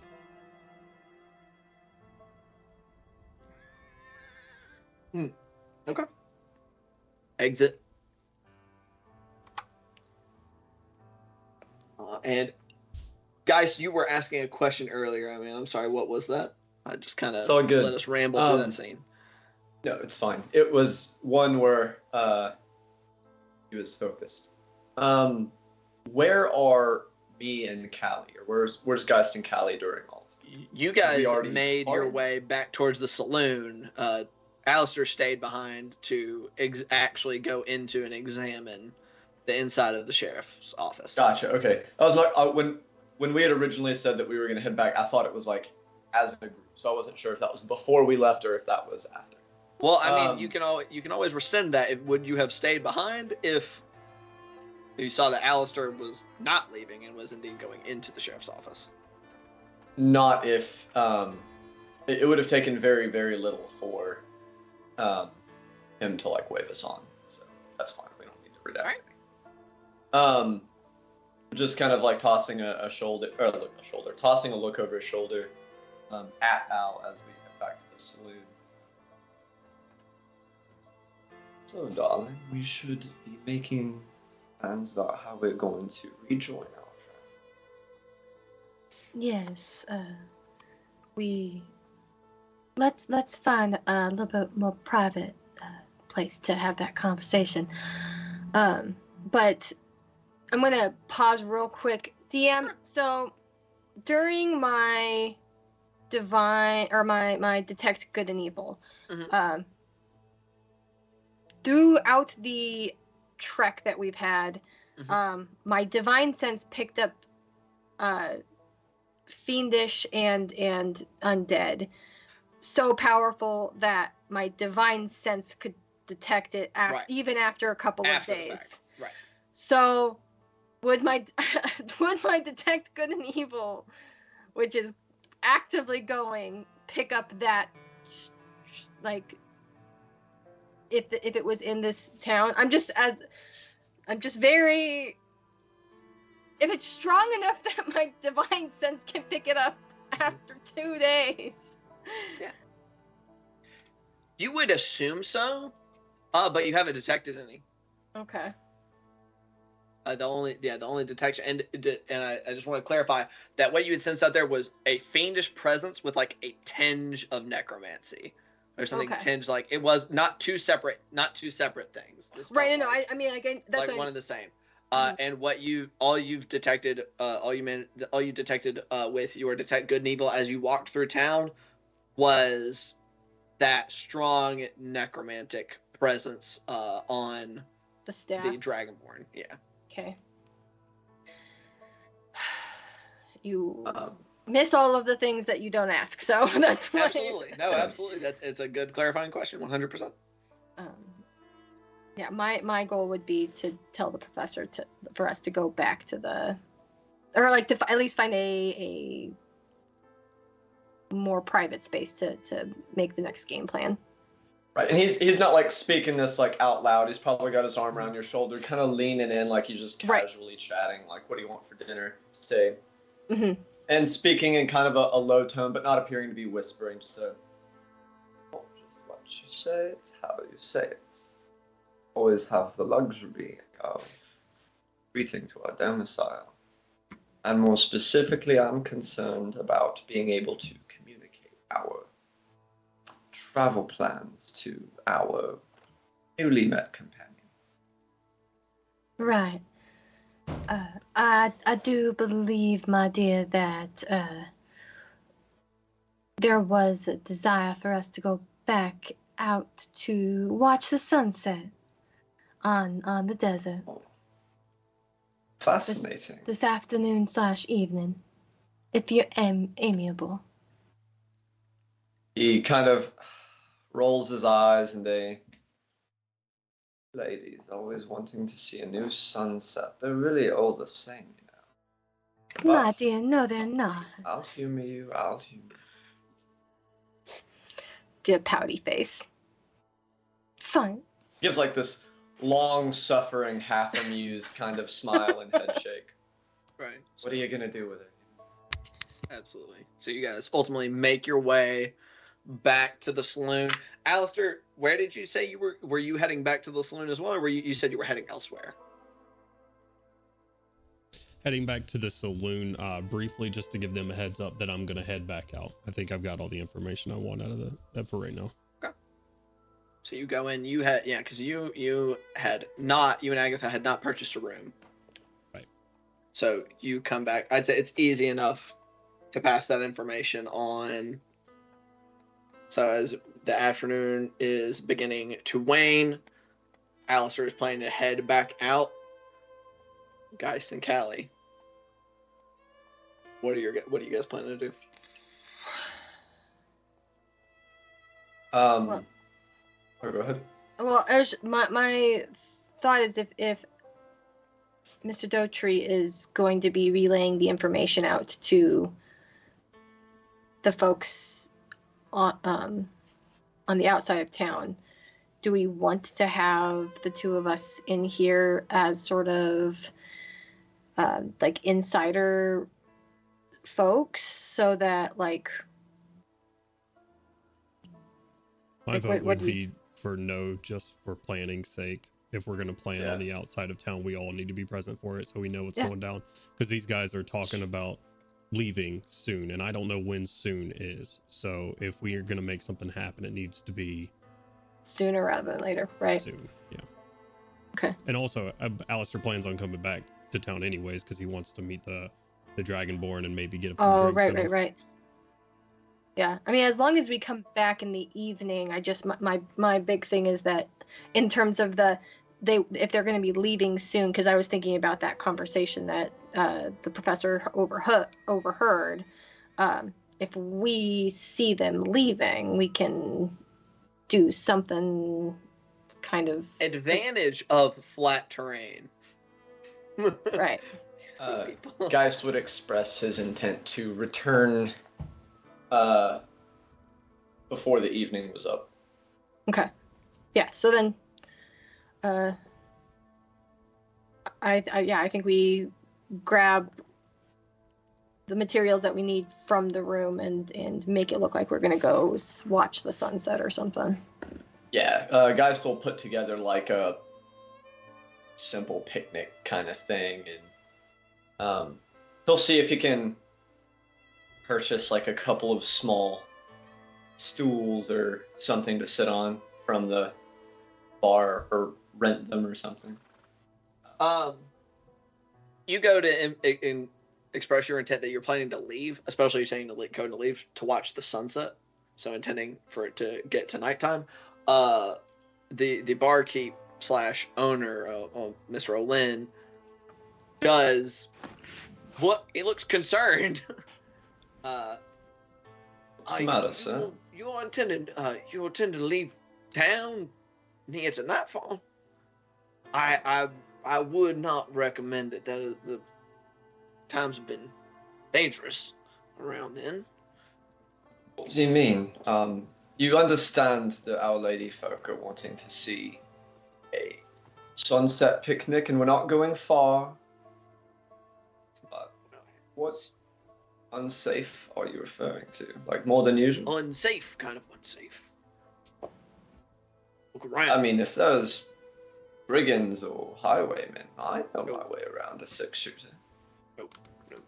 Monsters. Some kind. Folk have gone missing Monsters. in the night. Yes. Right. He's gonna act really skeptical and just appreciate your concern, but I assure you, you're quite alright. Just kind of he rolls his eyes. Yeah. He Do what you gives him his absolute best, like, egotistical city boy in a small town kind of like appreciate it.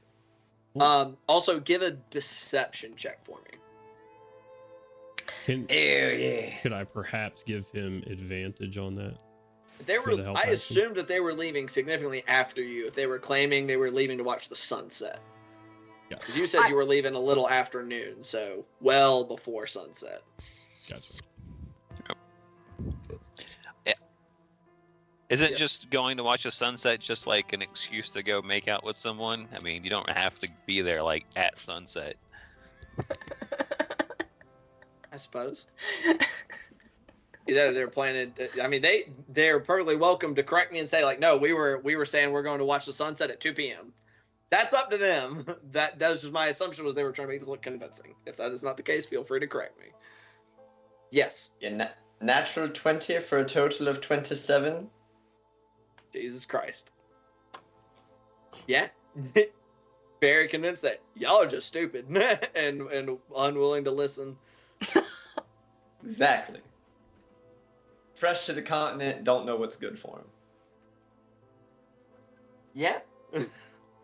Now, before I go, I will leave you with a couple of small stools for us to sit upon while we're out there. I must admit I'm much more concerned about a sore bottom than I am about monsters. You are welcome to rent. What does he charge to rent the stool? I asked you for like a silver, a stool. Cool. He will take you. It obviously looks like just like he knows that's a ridiculous price, and he does not care. Right. An eye roll, slides the coins across. See you no later than the morning, but probably being kind of late, if you know what I mean. Gives him a wink. You have a lovely time. Then too. It's already turned away from you guys. Yeah, he'll grab his shit and go. Depart. So it is in the afternoon, a little bit later, perhaps, by the time y'all have left. Alistair has gone, and then you guys have gone. And y'all just heading straight back to the camp. Yeah. Well, direct path first and then kind of L hook it so it's not a beeline. It would be my vote. Sure. Making it back to the camp. First, Alistair and Agatha. Followed by Geist and Callie. Cher's here, sleeping. You do see a lump in that has like a blanket or like a jacket over his head, and you see some horns sticking out. But that would explain. I was gonna say someone escaped a gunfight, but I think you have stumbled upon them. Very well. Yeah, it looks like he escaped when he came in here. Sarah patched him up. He's getting some shut-eye. Had nightmares. Go figure. He's been Interesting. hiding in the mines ever since the incident. Everybody in town having nightmares as well. All of them. It seems everybody I talk to sallow-eyed and very, very tired themselves. However, Mr. Good. King, your quarry is here. I know. Well, very well. Then I guess I just wasted a lot of time in there, but I did talk to your Black Dragonborn. On the facts seal. Don't know if you had a name. Don't know if you need it, but there it is. Your necromancer. I didn't see anyone else, but I have invited him to join me for a drink tonight at the local saloon. Did you perchance see my dear Genevieve? I don't think I did in passing. No, you did not observe a Herringon anywhere. I apologize, Miss Cerebel. No, I did not. Please believe I did keep a diligent eye out as well. I know you would have. I appreciate it. Of course.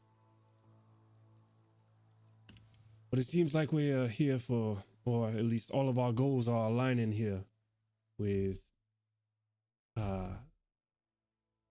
getting your vengeance, Mr. King, your quarry, as well as whatever these nightmares are, and fixing those. Because I don't think we're going to be able to do them much longer as well.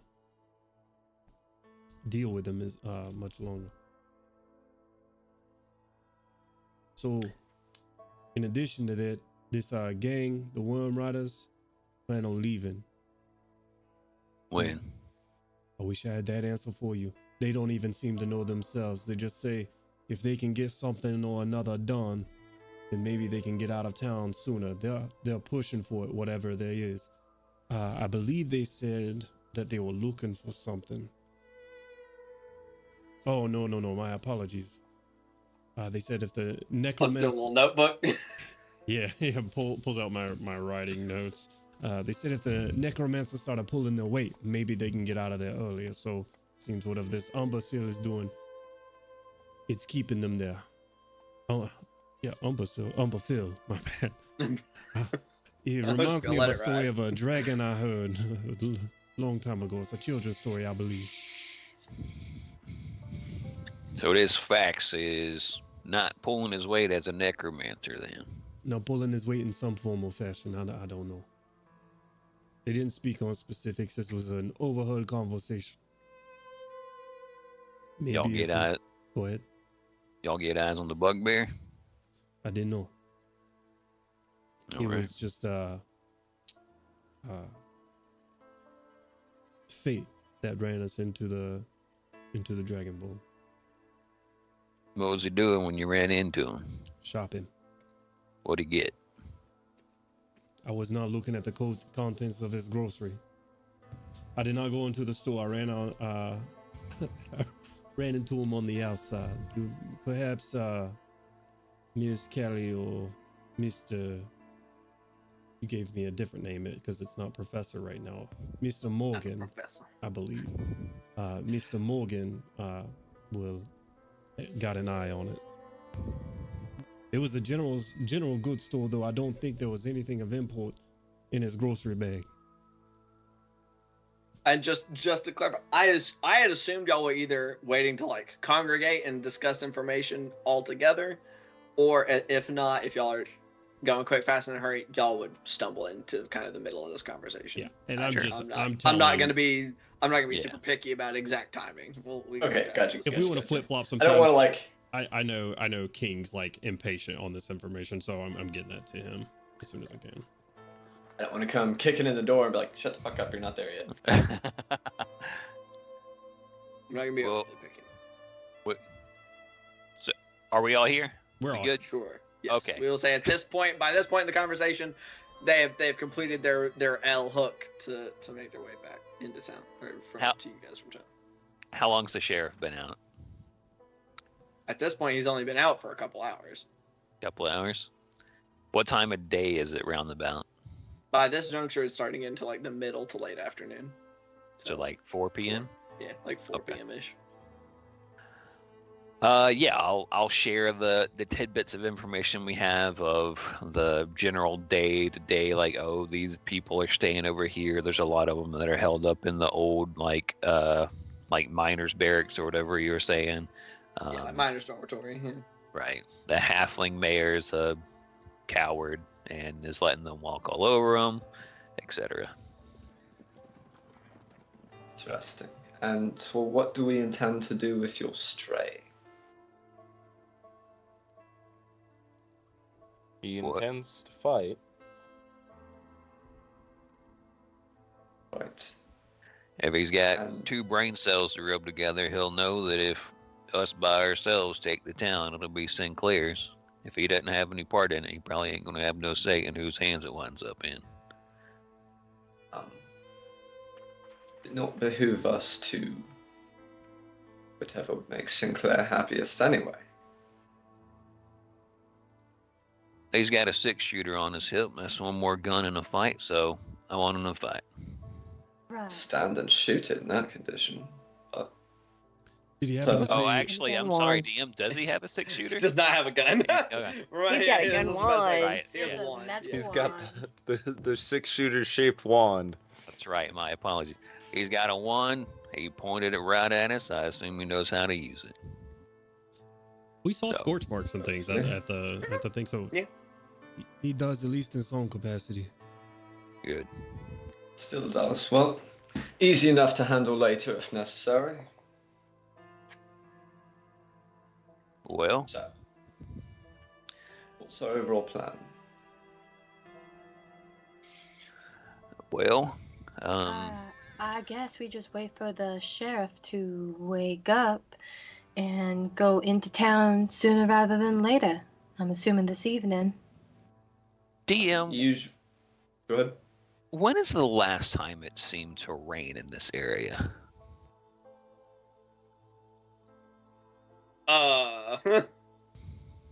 6 years ago. Never. Are you wanting it to have rained recently or not? No, not at all. You don't want it to have rained recently. Okay, high, low. Always high. Always high. It looks like it's been a minute. A minute. it's been a while. It's a little dry around these parts. Cool. Well, I mean, there's always the make a big fancy distraction, get people looking one way when you do your dirty work. If we're not going to do it in the dead of night and just put bullets in people's heads while they're sleeping. Start a fire is the easiest way. Make people rush out into a gunfight they weren't prepared for. I ain't too fond of anyone in this town or any buildings in it. And I'm That not would- too As fond I'm- of bullet wounds on my person, so I'd rather not take a gunfight against whatever odds you're speaking of in the middle of the street. I think this is best Sure. done more quietly, and it's going to take a little bit more time to discuss and plan than just run in and shoot them up. Mr. King, all due Thank you. respect. And I, Thank I you. agree. And may I remind you, Mr. Sinclair has requested some folks alive return to him so that he can Specifically, Silvershot. make his point. Yes, my dear. Refresh my memory. Was it just the one alive? Or... Correct.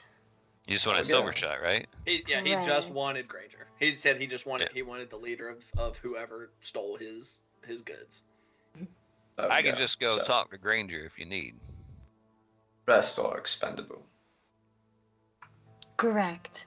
DM, when's the last time I've communicated with Granger? Years, Years? multiple years. Okay. Like you met him initially when you first like migrated, and I'll say probably you'd met him in passing a few times. Okay. Does Granger know any secrets about Clyde, would you say? That's entirely up to you. if you would have felt so Ro- inclined to ro- share. Okay. Well, I mean, I don't know if it's the type of contact that helped you out or the type of contact that you just know about, right? You weren't close buddies, but I Right. mean, he did right by you and your wife when you guys first came and Okay. were making your way, like helped you guys get across the desert. Like, I doubt you really care at this point. Like, I don't think this bothers Clyde one way or the other, but this would have like raiding whatchamacallit, It would be fair to assume that if someone were looking for the description of those people, that Silvershot would have been the type of person to be like, oh yeah, I might know those guys. I mean, sure. Like it wouldn't be out of the question. All right. Talking about your Yeah. quarry, right? Yeah. Okay. Absolutely. That being said, it is 9:09. So as we continue to plot and plan, we'll go ahead and take our break. We'll be back. Oh, we can't because our controller. So we're gonna keep talking. I meant to. Whoops. I meant to do that before he had to step away. But we'll just continue, I guess, for a minute or two while he returns. Whoops. My bad, everybody. I'm sorry. Yes, ma'am. Oh, see, so just to clarify, Granger would have told the bugbear at all about Mr. King, or he would tell Mr. King about that group? Oh, he would have been he would have shared information about those people with Clyde. Okay, so if we yeah. all show up en masse and Clyde wants to ask him some questions, he'll be like, "Oh yeah, blah, blah, blah." We can be there under guise of Clyde asking questions, and then we can snatch him off. Maybe. You could certainly try. Depends on. I mean, like I said, Clyde's an associate, not a friend. Like, they know of each other. Right. That being said, now that he's back, now we're gonna go on break because I'm a dummy. So we'll be back here shortly. We're gonna take a quick bio. Encourage you guys to stay the same, but leave your computer as it is. Your computer does not need a break. It can stay right here because we're gonna return. But yeah, we'll be back here shortly. Bye. Hello! I started coughing right before we went live. Hi, everybody. How you doing? I hope y'all are doing good. I'm doing great. Welcome back for this second part of this session of Whispers in the Dust. I literally just realized that I misnamed my notes, by the way. I named my notes for this campaign Whispers in the Dark instead of Whispers in the Dust. I just noticed. That's a much sexier campaign. I identify it off of the first word. I just go Whispers. That's the right one. And it's fucking fun. Anyway, sorry. Much sexier with vampire overtone. Hey, baby. We have Whispers in the Dark. Okay. Come on. Stop. Sexy saxophone, please. Anyway, fantasy western cowboy times. Pew pew pew. Eldritch horror, kinda. Focus. But brief recap of the first half of our session. Our party had half of its members in the town of Picton, gathering some information, while their other half of their party hung out like a mile away because terrain is so flat that they had to be a ways away to be stealthy. They found some information. There was a shot-up sheriff's office that they investigated, and as well as locating a necromancer dragonborn. The necromancer dragonborn being the quarry of Clyde Kelly, or Mr. King, as he has presented himself. I don't know if you've actually told your actual name to anyone still. I don't think you have. I've asked in character. And by the way, just so this is out there, Kent was like, we'll probably get it knocked out first session. You'll know my actual name. Here we are. And here we are. Mr. King. Episode 6. Misdirections on misdirections. You lied to me. Anyway. That's a misdirection. Encountering this necromancer dragonborn, buying some beef jerky at the general store. They observed him slightly, seeing that he is armed and armored, and Mr. Alistair Daughtry, very specifically, IDing his staff as being a tool for working necromantic magic, specifically something having to do with summoning and controlling undead. He presumes off of his 19, but also investigating the sheriff's office, found evidence. I will not say of a mighty battle. It looked pretty one-sided, quite frankly. Multiple pools of blood in there, one of which had a trail that left dripping out of a back door that had been torn off of its hinges, which just so happened to coincide with our out team, our mile away team, seeing a figure injured, clearly moving very slowly, trying to creep like well around the town and arcing slowly away, approaching him and convincing him that they would help him. Bell recognized him as Brett Walden, who is the not the mayor, good gracious, the sheriff of Picton, and so indicating that he managed to survive his assault. He shared that basically when push came to shove, that the gang, the Worm Riders, tried to kill him and successfully killed his deputies when he, told them to leave, because whatever they had brought with them to town a week ago had brought both nightmares and some shadowy disappearances of individuals within the town, as well as seeming to rile up the local earth elementals, causing far more frequent than normal disturbances nearby the town. Our team, our investigative team, have then made their way back, and they've begun disseminating information, trying to decide what they want to do. Mr. Kelly, postulating that perhaps he can speak to Granger, as he has had previous association with him long in the past, and occasionally, every now and then, perhaps information can be shared. I believe that is where we left off. Ladies and gentlemen, the floor is yours. Sheldon. Did I hear that correctly, Mr. King? You have previous associations with this Silver Shot? That's right. I've met him a couple of times. Had some business. Vaguely. Loosely. Vaguely, loosely. Mr. King, if I can speak frank here, in order for us to approach this situation from every angle, this planning at the very least, the more information you are upfront with, the better we can plan. He was a gentleman that did illegal things, and I requested illegal things of him and in aid thereof. He was a scoundrel. He was a brigand. He was a bandit, a leader of a gang. I was new in town. He seemed like the folks to help me and my wife get across the country.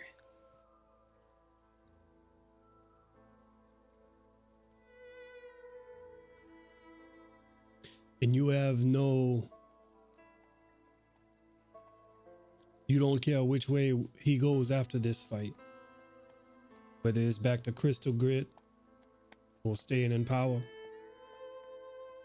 You don't care either way. It's a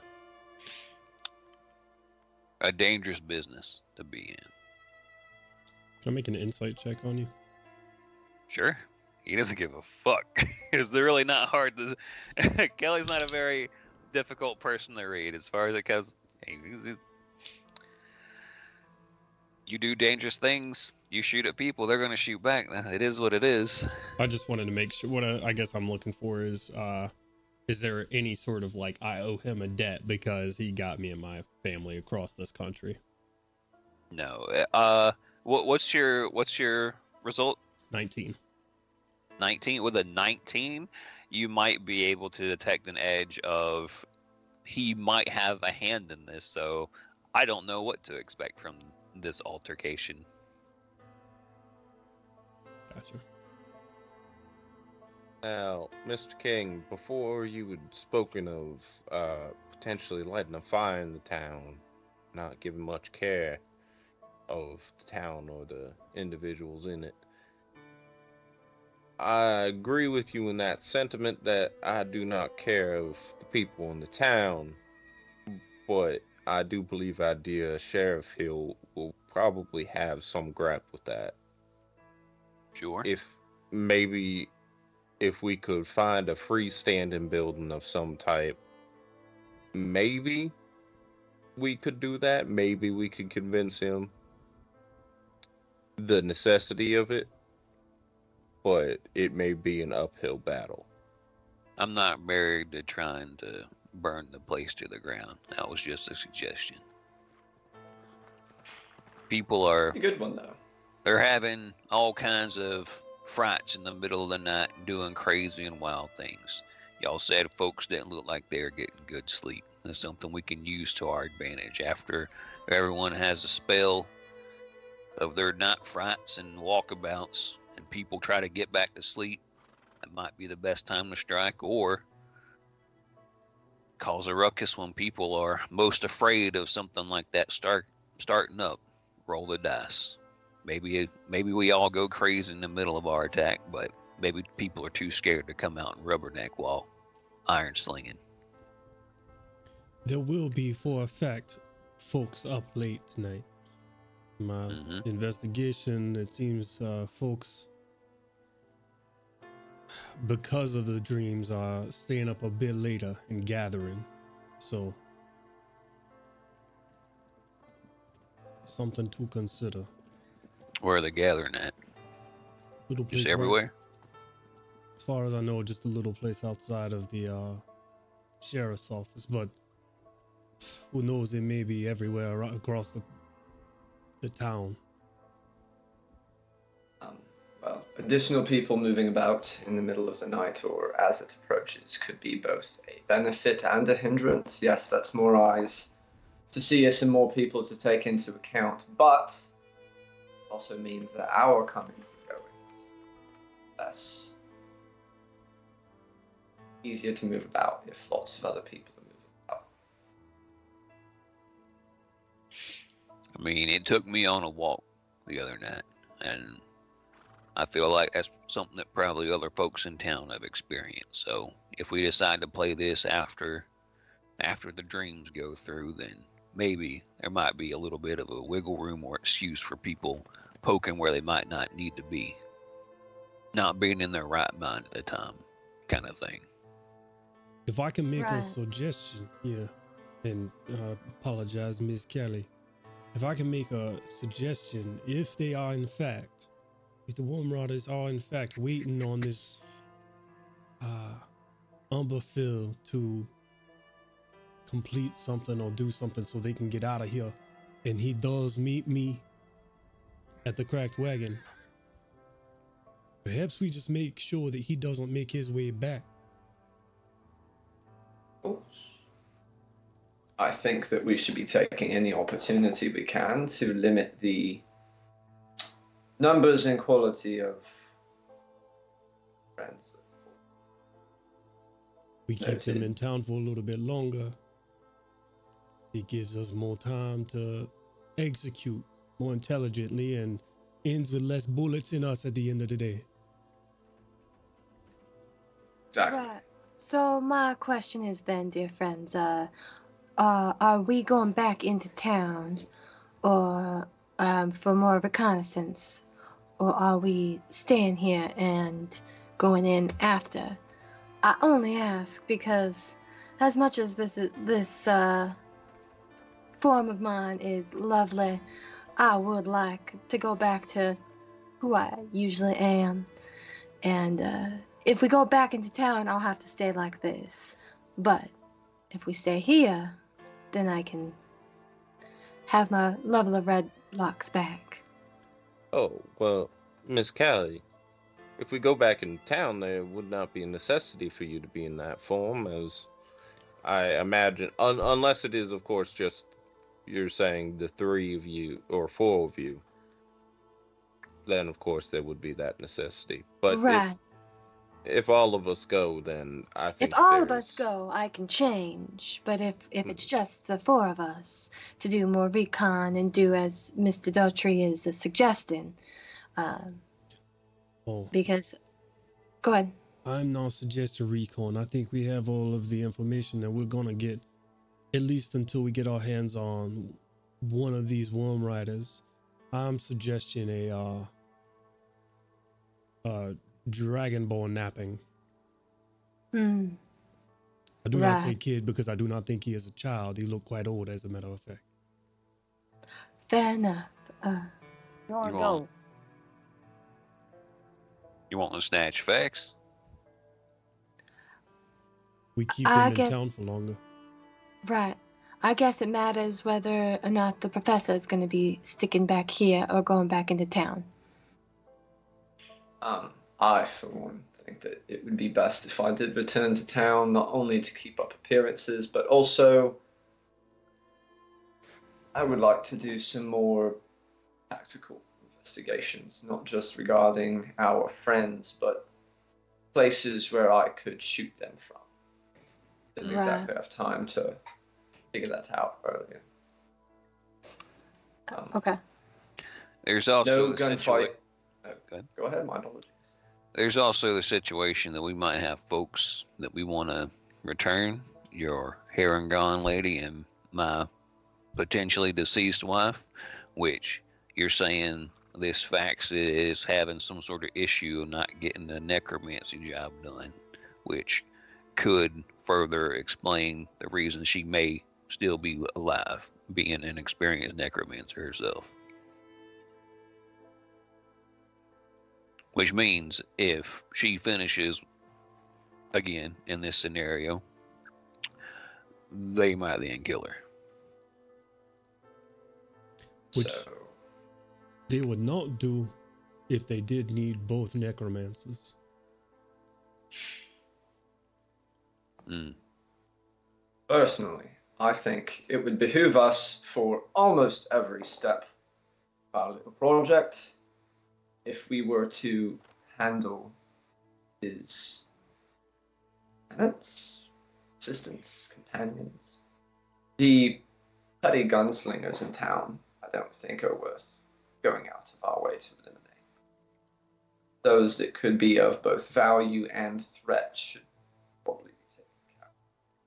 I Right. imagine having them still as part of the game would make the acquisition of our friend a little more difficult.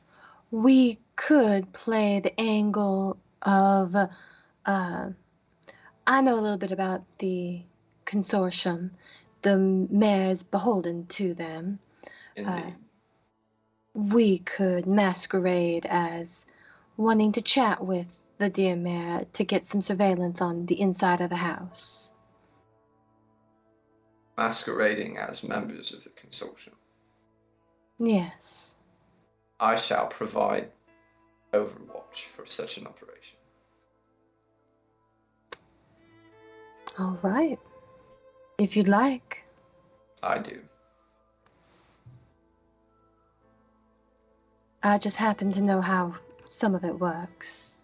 I am quite intimately familiar with many of the organizational structures of the consortium, and if you so desire, I can assist you by providing any of those details to you for your guys, if you need them. You seem confident. And he's going to make eye contact with you. And I do appreciate that. But that's only if we want. I'm not going to be putting myself out there unless there is a reason to do that. I think that deception and backstabbing will all be great things to assist us in this, because no fight worth fighting is worth fighting fair. Right. I think Callie turns to everybody and goes, "So what is the plan, my friends?" Well, I think there's many of unknown elements in this city. And if things go sideways in any number of ways, we might have things turned against us. For instance, if we go in there and we just put a bullet in Fax's head, well, then Silvershot might be inclined to try and hold my wife hostage.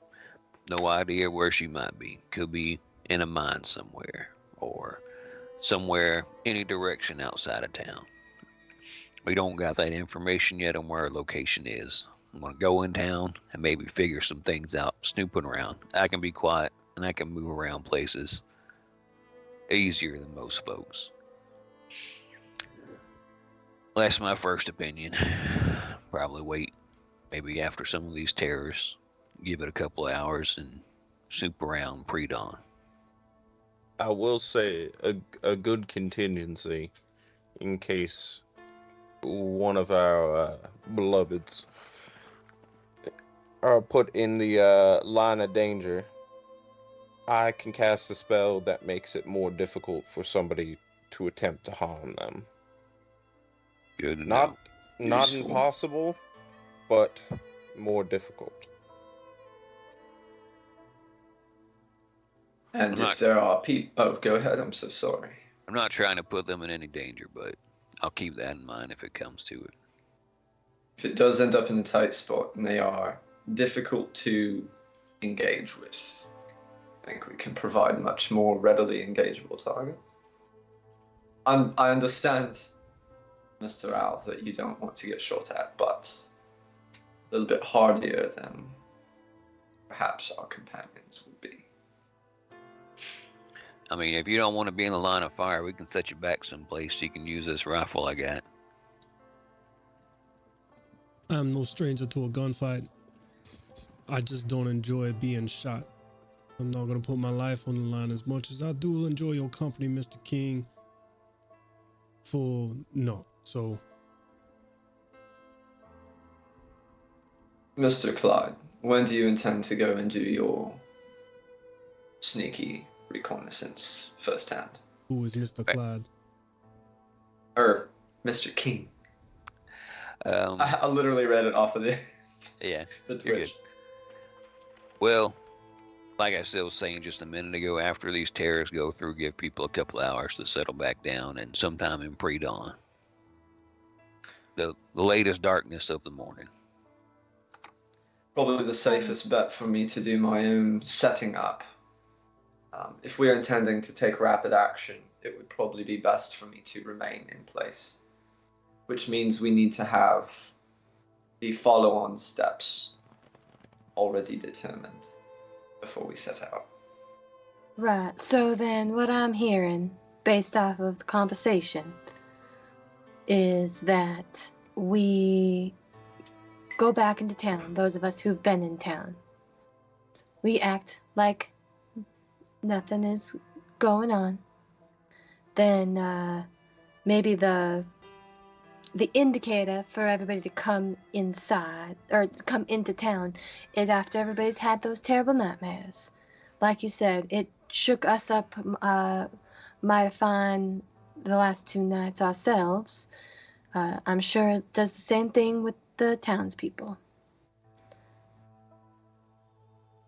Gives us enough time to utilize that time.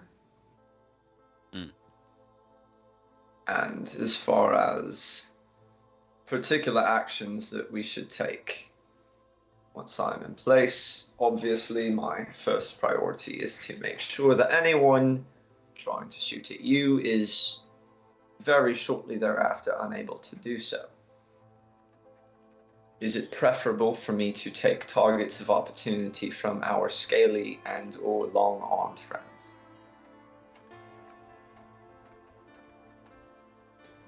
I mean, if someone's trying to throw iron, you throw it at them first. Best shot you got. I meant for those two in particular before they have iron even in hand. Dragonborn. For example, yes, go ahead. Dragonborn can sling some spells and do some magic, but Right, Mr. King, I think our dear professor is saying, do you want to kill the folks who killed your family? Or is it all right if we just kill them when we get into this scuffle? bullets. More specifically, I'm asking, if I see that dickhead walking out unable to see and with no gun in his hand because he's just gone through the ringer, do I blow his fucking head off, or do you want me to hold my fire? I mean, it would kind of start things from that point. It's not Right. exactly a quiet tool. maybe let's try to But- go tonight and we find if there's any information of where these fellows are doing this necromancy at. And if we can find out where that is, then I have a feeling I can find out where my wife might be and where your Haragon lady might be. We can go from there. I know y'all folks are doing a job, and your job is to get Silvershot back to Crystal Grit. I'm more than happy to help aid in you, but obviously I have concerns that are more important to me. Right. Trust me, I understand. As do I. Right.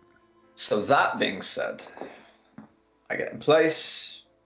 Y'all go into, perhaps under false pretenses, the home of Silvershot, or where he's staying, or the mayor, or wherever you end up getting led by your little adventure, because that's not always something that goes according to plan. I need to know some kind of signal that means get the fuck back here right now, before gunshots. Or whatever other things that you might need to be able to communicate to me and vice versa. If you hear gunshots, start taking people out. I thought that one was pretty direct. I don't have any other signals to give you. It's either going to be a shit show or nothing's going to be an issue. At the very least, some kind of, on your end, things are fucked. Return to us or where we're supposed to be. Soon. And then one, I can tell y'all are about to get fucked. And I need to be able to alert you that you're about to get fucked. Those two, at the very least, I think should be established. I mean, you got a whistle or something I can borrow? I don't really know much way to get a signal out to you if you're going to be a half a mile away with that cannon you got. They make Do cat I? whistles. Is that a thing? Alistair will bring out those phosphorus filled spheres that he did the other day when the elemental was up. I can cast dancing lights 120 feet away if that's a signal. Yeah. Straight up. Absolutely. Perfect for your end. So can you shape those, or is it just like straight up? How does your sorcery work? Oh, no sorcery, just a bit of mechanics and chemistry here. And however they can float around in whatever direction or whatever color I choose. Oh. So let's say red, drop whatever the fuck you're doing and get back to us as soon as you can. Blue, be to fuck off back, and he'll reference, DM, you said we had established some, fallback points? Yeah, I mean, you said that you wanted to, so yeah, sure. Yeah, whatever the closest one to the town would be. Mhm. Right over there, you can just barely see it.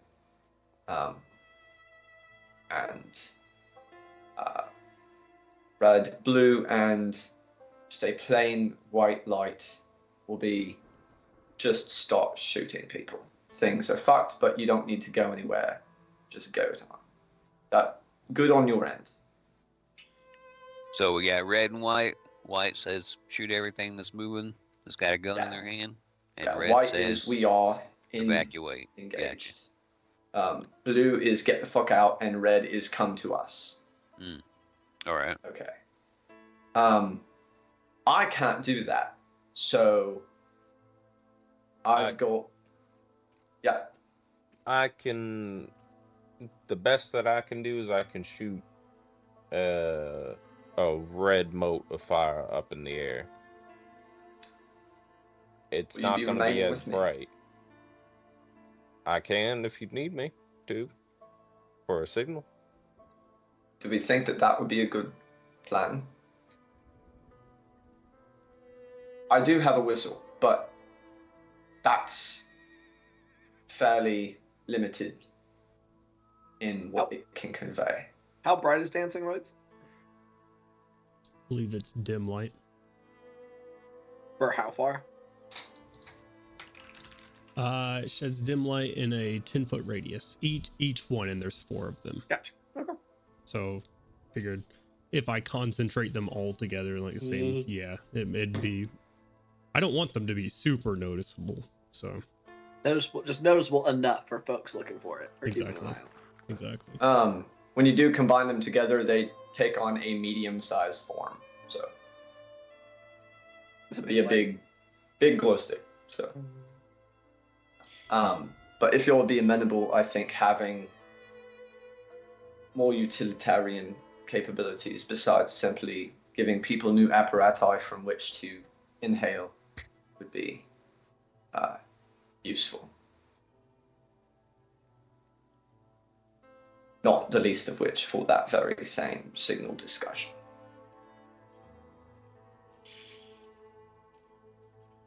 I believe your whistle could be more helpful than you think, sir. You could do 1 blast for run away and 2 for come here, or vice versa. That would be the same Certainly. as Mr. Geist's. Well, the difference being, when I whistle, if y'all don't hear it immediately, and you can't tell, was that 1, was that 3, it can get confusing, especially in the heat of the moment. If things are energetic, colored lights that linger, a little bit more reliable. Still, if the whistle's what I've got to use, I will by all means use it. I could even repeat it every few seconds just to make sure it gets across. But I do think the bursts of light, good idea. Well, Professor, if you are using your whistle, then Mr. Dotry could use that as the indicator to whether or not he's going to be using his little tinderbox. Because at the end of the day, are we all going to be together? I don't think so. So it makes sense if those of us who are split in the town have whistles. We have agreed upon things, and then that way Mr. Dotry can then let the rest of our fine group of folks know what's going on. How many whistles do we have? Because I'm going to be probably in the same spot for hours. I mean, I can increase the volume of my voice 3 times. Can make it quite loud if necessary. Not sure if that would be helpful. I think we may be overthinking this in the sense that if pistols and guns start ringing out, it's probably best to come help anyone and assist them. If you hear These are gunshots. all contingencies for before triggers actually start getting pulled, but when they're about to get pulled, or to prevent them from getting pulled. Because being able to maneuver prior to people putting holes in each other, big advantage. I agree. The only thing I think we can do subtly, though, will be my little light trick here. Everything else is going to be a loud indicator of something is happening. Whistles, loud voices. I'm small and quiet, and I can teleport through windows, so in most cases I'll flee from the situation rather than trying to have a stand-up fight with a dozen men at once. So if iron starts getting slung, I imagine it'll be brief and quick and over with soon. Right. For example, though, for the me warning you, if I see y'all are all in the mansion or house or whatever, and I see just a fuckload of people coming, and why would we all go in that mansion at the same time? I'm just giving an example. Through walls. I'm just giving an example. And I see people getting ready to come shoot you in the back, or potentially go and shoot you in the back, but your situation's about to get bad. I would like to be able to communicate that to you. When one of their head explodes, we'll know quick, fast, and in a hurry.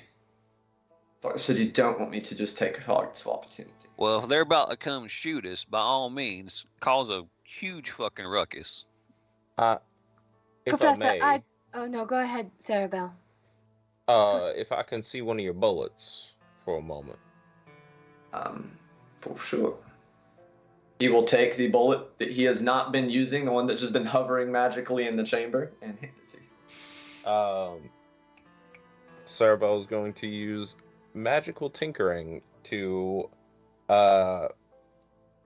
turn the head of the bullet into or to have it emit a red light. You're making a tracer round? Yep. Okay. Is there any universe in which there is a bullet that's fired from that weapon that is subsonic? Can you cast silence, guys? You can't cast spells. Yeah, I have no spells. Okay. Yeah. That is why every time he runs into anything magical, he's like, oh, shit, okay. That's weird. I figure if he starts shooting these into the sky, there's a pretty good chance that we'll see a 5-foot. While it's That bullet is traveling so fast. I A feel blink. like you still would have a few seconds to see it if it's going up. A few seconds? We'll just hear the gunshot. Yeah. Because it's not Can you actually do a that? tracer round, yeah. Can you do that to anything? Anything that's small, very small.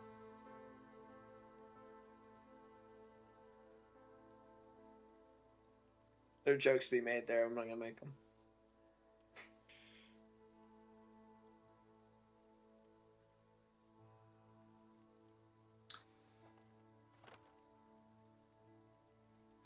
He will take out a couple sheets of paper, tear them into like little, like sticky note size squares.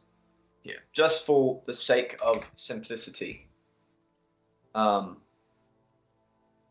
simple signals. Any of us can use them if we can, with whatever alarms or stuff that you've got available. That will be the general code. Sure. Sound good? If there's anything you would like to add or change, No. we can improvise off of that. That works for me. It's a fair insight check to understand that Calico is like, sure, if you start firing gunshots in the air, I'm pretty sure when cannons start rocketing from the edge of town, people are going to take notice. Like, I wonder if someone's sending signals, or are we getting shot at by a huge fucking cannon? Yeah, this was all That's to a big gun. all of the communication before people start shooting. Right. This- But what is the method in avoid which you're escalating discharging a- those Yeah. those colored bursts? Oh, no. So the way I wrote it down would be a red light or 1 burst of sound, a blue light or 2 bursts of sound. How are you Geist has a generating whistle. the? He has a whistle. Okay, that's fine. So Geist 2 has a whistles. whistle. Okay, gotcha. Who else has a whistle? I don't got a whistle. Yeah, witch whistle. I I can't. could whistle with thaumaturgy. It I would can just be just- a whistle, but loud. I can just whistle like with my lips.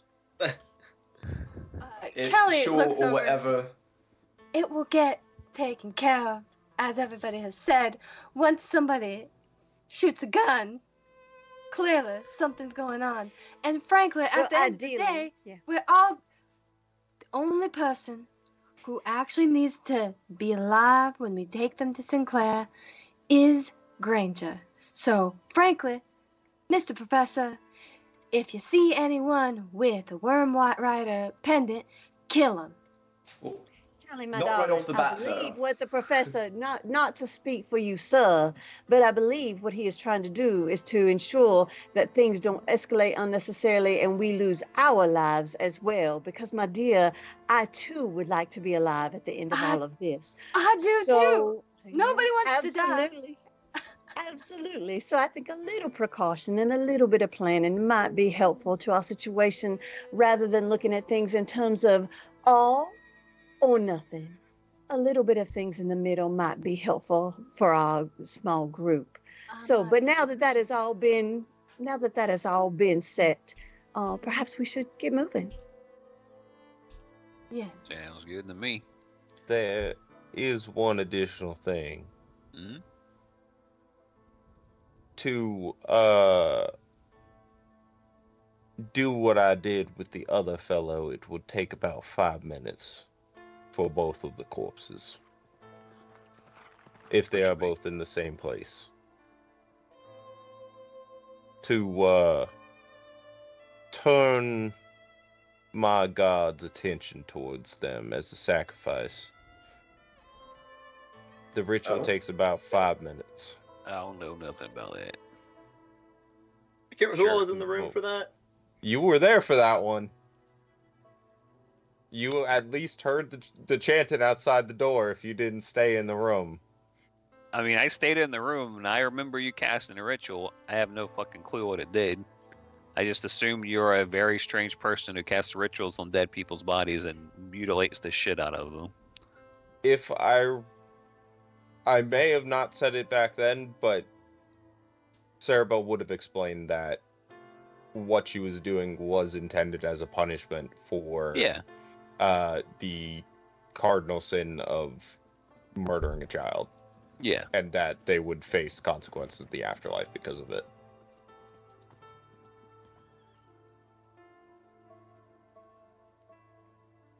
So, Clyde's completely okay with that. Understood. I will try my damnedest to make sure that that gets done. As long as, of course, my Genevieve is safe. May even take their bodies with us if possible. And we could do it somewhere else if it's too dangerous. Clyde will ask about, have there been any more Haragon and Crystal Grit or in the area? I mean, at all since you've been there? It's not impossible. I mean, there's probably been some, but she's been the only Haragon recently. They are a less like populous portion of the populace. There aren't as many of them, but I mean they've come, like there's been a handful probably in all the years that you've been in Crystal Grit, Bill. Just want to make sure if a situation shows up, I don't grab the wrong rabbit girl and leave your friend in a cage down the line or something like that. Let's get a basic description of her so I make sure we don't fuck up. Like, oh no, I got the brown one, not the white one. Shit. Throughout the travels, Cerebel would have just, as long as you would have let her talk, she would have gone on and on about Genevieve. What color fur does Genevieve have? Let me get you the Hero Forge model, because unlike you, Mr. King, I am colorblind. Mr. King. Oh, gotcha. Because you're a Tabaxi. Is now Leonin colorblind. Tabaxi, totally cool. Of course they're cool. Until I change my mind about it, and then that is no longer the truth. These glasses that they're make cool, it to where I or can that see they're, color. or that they're no longer cool if you change your mind, or they can no longer. Oh, that Leonin would be no longer colorblind until it becomes inconvenient for me for Leonin to just be colorblind. They sure. He should be a cream and charcoal color. So there's cream fur and then the charcoal on the face and ears? Yes. Okay, cool. All right. That's a pretty unique pattern from what I understand, so should be pretty easy to spot in case they're... Does she have any family with her? No. All right, good. Okay. Let's walk and talk, I reckon. When it comes time... Oh, go ahead. No. Go ahead. I thought you were done. When it comes around to dawn and reconnaissance are done, what rooms are y'all in? Y'all can take Turnip with you, and I'll pop in through the window or something like that. Just toss the dog in through the window. No. I think we're in like the middle room. Yeah, And there's only one floor. So Does it got windows? yes, sure. Keep the curtains open. Or at least cracked. Do we have any concerns about people who might be sleeping and walking through their dreams? Probably easy to kill. Right across the neck. They won't be able to react. Not loud either. It's assuming that you won't And, also be doing the same thing at the same time. Right. That's Also why That is true. I suggest we don't pull the trigger on nothing in the middle of the night until after those events have happened. That way we can guarantee, or more guarantee, an uninterrupted sojourn into the den of scoundrels. I agree. Thank you. Just quick OOC for the Yes. plan here. So for the teams, me and Kylie are going into the mayor's house. Geist is on the roof somewhere with a big gun trained at hopefully our general location. Kind of one hand whistle And in his keeping an lips. eye out. And where are the other three in this? So are y'all grouped together? So are you guys going? You guys are going to be visiting the mayor's house? So the idea that I have is I know just enough to be dangerous about the Arcane Consortium, and would like to just pop in to say our hellos because I'm traveling to the different whatevers, right? Okay. So like, and it's not going to be. I just want to get a sort of a sense of what's going on on the inside. Ideally, this conversation is like a half hour. It's the like pleasantries and see if even Granger is out and about in the space. Because if we don't see him, then we know that like he's like hidden somewhere in the building. But if he's just hanging out in the open with the mayor, then that means some things are a little bit different. So that's my idea, is that just go in, get a good look about, and then And this is assuming Granger's just gonna take company for like what's gonna be his reason to see us. I can set up a meet with him. So you're gonna be going inside with us. That'll be probably the best and easiest way in. Yeah. Okay. Or I could just ask him to come meet us, or have him come meet us in a bar, or go to his place. It doesn't matter. I'm sure I could probably get an audience with him.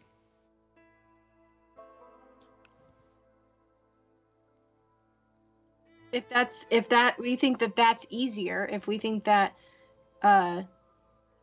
Clyde's connection will get us a better insight into what's going on in that house. That in and of itself, has some methods of risk to it. If Right. Granger's aware that, the woman that he helped get here is currently kidnapped and in a basement, and her husband just came to come have a chat with him, that things are probably not going to be very civil. Right. DM, can I roll an Sure. insight check to see if Fax is going to take me up on my offer? If he seemed like he was going to take me up on my offer for a drink later this evening. Sure. Yeah.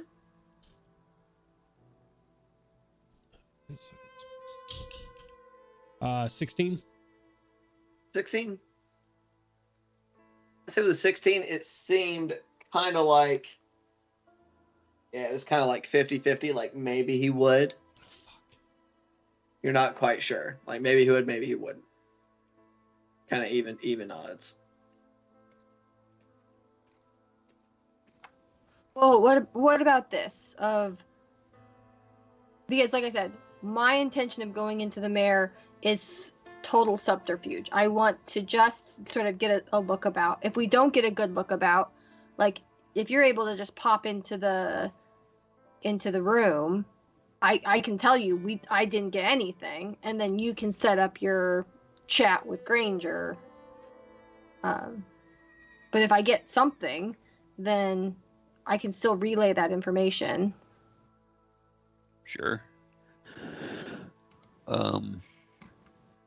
I mean, we could try to take this the long route, but I would rather get it done sooner than later. There's always the prospect that we can just tell facts and see where he goes throughout the day. If he spends an extended amount of time in one location, then that might be where these captives could be. But in that amount of time that we are waiting, that could mean more people are potentially deceased upon us getting there. Gives a nod to Sarabelle. And you said that he's helped you across this country, so he knows very well what your wife looks like. Yeah. So if he's taking her, he knows you, and if he sees you showing up, he knows what kind of business you're in, correct?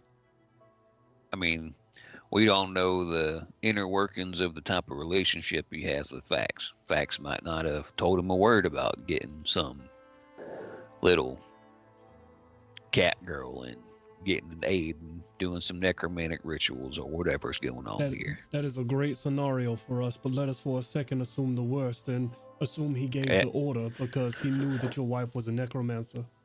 As soon as he sees you, he's got every reason to blow your brains out all over the dirt. Mm-hmm. Which is why I said that it has some definite inherent risks of me showing up on his doorstep asking for a chat. Maybe too much risk for the reward, to be completely honest. Just for a hope that we see something that might help us free your wife, because once he sees you, the gig is up. One way or the other. Right. So then, Miss Dotry, do you want to go to the mayor's house with me to have a just pleasant chit-chat, pretend we're with the consortium and get a look about? I wouldn't mind that. I could not get a good read on facts earlier, so I think our safest course of action is to see if he does in fact join me for a drink later this evening. If he does, we take him from the cracked cot.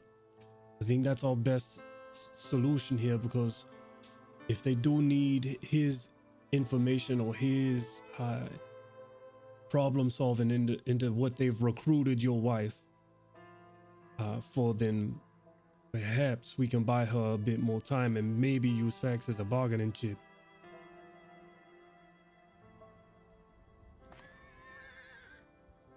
I have no problem with that. All right. It is getting late, so shall we make our way back into town? Those of us who are going back into town. Does King have a cloak or anything that he can throw up? He's going pretty light right now, but if you guys have a cloak, he can chop the bottom of it off. Alistair has clothes. He will ask that you not chop it off. I hope that he has clothes. Well, I spent gold on clothes. I got clothes. Okay, I'm like that adds a lot of uncomfortable hindsight to be addressed. Why do you think I have a 20 charisma? Damn. I'll we It's the drip. Sew it up really quickly, like a cloak or something that King can throw over his form, so he's a little bit more stealthy. Before we depart, at what time specifically are we going to meet at the latest, and also where? Assuming we'll have a final. Professor, I don't think there is a time. I think we're meeting after the terrible nightmares, and that I think that we should. Anywhere. But I think we should set a deadline. Otherwise, it could be sunup if we don't go through things. I highly doubt that that's gonna happen. And there's no telling. the terrors have kind of, there's been a bit of a range. It has mostly been towards like after midnight is where y'all have experienced it. It's been in the latter half of the night. And also, there's no guarantee that we will all succumb to this simultaneously. Likely, but no such thing as over-planning. I feel like it's probably best for us to all be together someplace safe and inconspicuous. We have our ordeals, everyone gets through it, and then we proceed with our plan. A small amount of time later, after folks may have gotten settled back into their sleep, if they can. I agree with Mr. King. Thus far, we have made it through these instances without causing harm to one another or ourselves. So I believe Mr. King's plan is a pretty good one and is as close to making a time as we can, Professor. We'll have to ride the middle on this. 30 minutes after the terrors conclude, or after each of us experiences it, and no later than 4 a.m., 5 a.m. Ideally, that sounds good. Sure. That was decided. We need as little up in the air as possible. Yes, let's call a half hour after we wake up from our terrors and no later than 4 a.m. Yes. All right, we're in agreement, fancy man. Does anybody have a watch or clock of any kind? No. Riz boy, do you have one? Maybe. Riz master, unless master you would include it in the Riz master. In, what's it called? Fancy clothes? Fine clothes. Unless you would include it in fine clothes. I mean, a pocket watch seems like that should be kind of standard, right? I mean, a spyglass is like 1,000 gold or some dumb this shit set of like clothes that. is designed specifically to be expensive and to show it, including fancy tailored clothes in whatever fashion happens to be the current style in the courts. Fashion, but no like accessories, right? Precious metals and gems could be worked into the clothing. It doesn't say they're included. It says they could be worked into. But how much money did you part spend? Part of fashion is accessorizing. Yeah, it's not like you're not helping. Did you say how much money did I spend? How much money did you spend on these fancy clothes? 15 gold. 15 gold? I will. Yeah, I'd say you could have a pocket watch.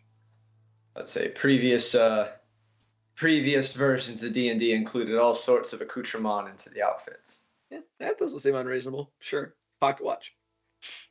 So you got your little chain. That's interesting. I'm just saying. You ask if anybody's got a watch, and I pull out a silver pocket watch.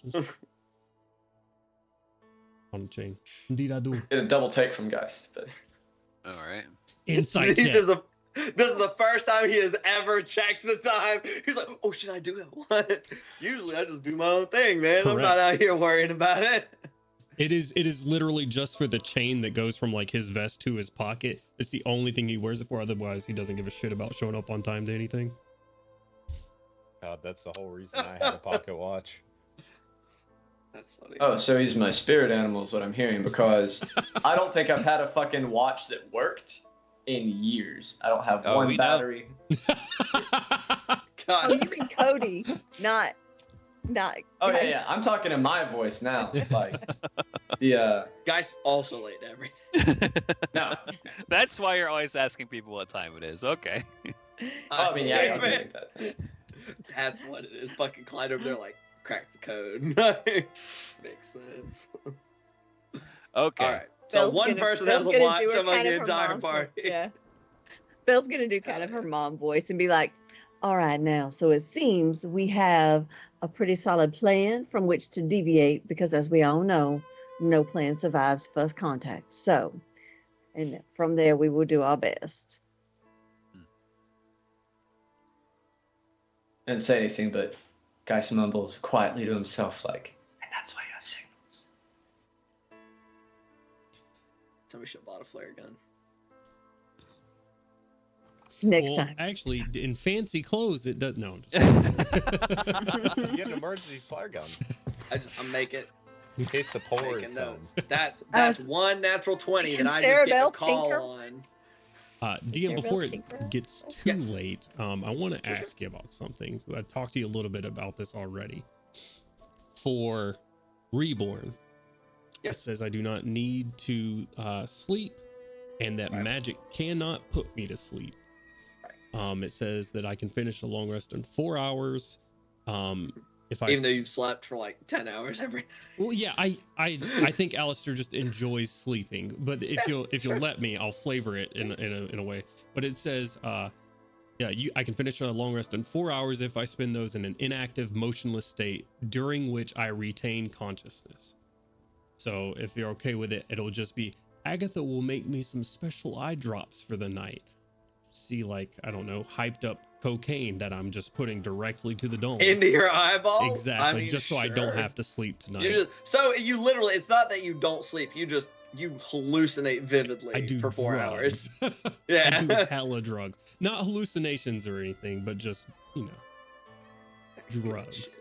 That's why I look the Gotcha. way that I do. Man. Oh. Deja Oh. But I did want to say that just in case when we get to the dream part of things, if that has any effect. Yeah, absolutely. And I know you're saying before it gets too late. Planning takes time. Don't nobody stress about it. If it's taking time, like y'all, I am mapping. If y'all start taking too long, I'll interrupt. Don't worry. I will do things. We are good. So don't feel like y'all need to rush planning or feel like you need to hustle things along. We're outside of like if y'all are just bored.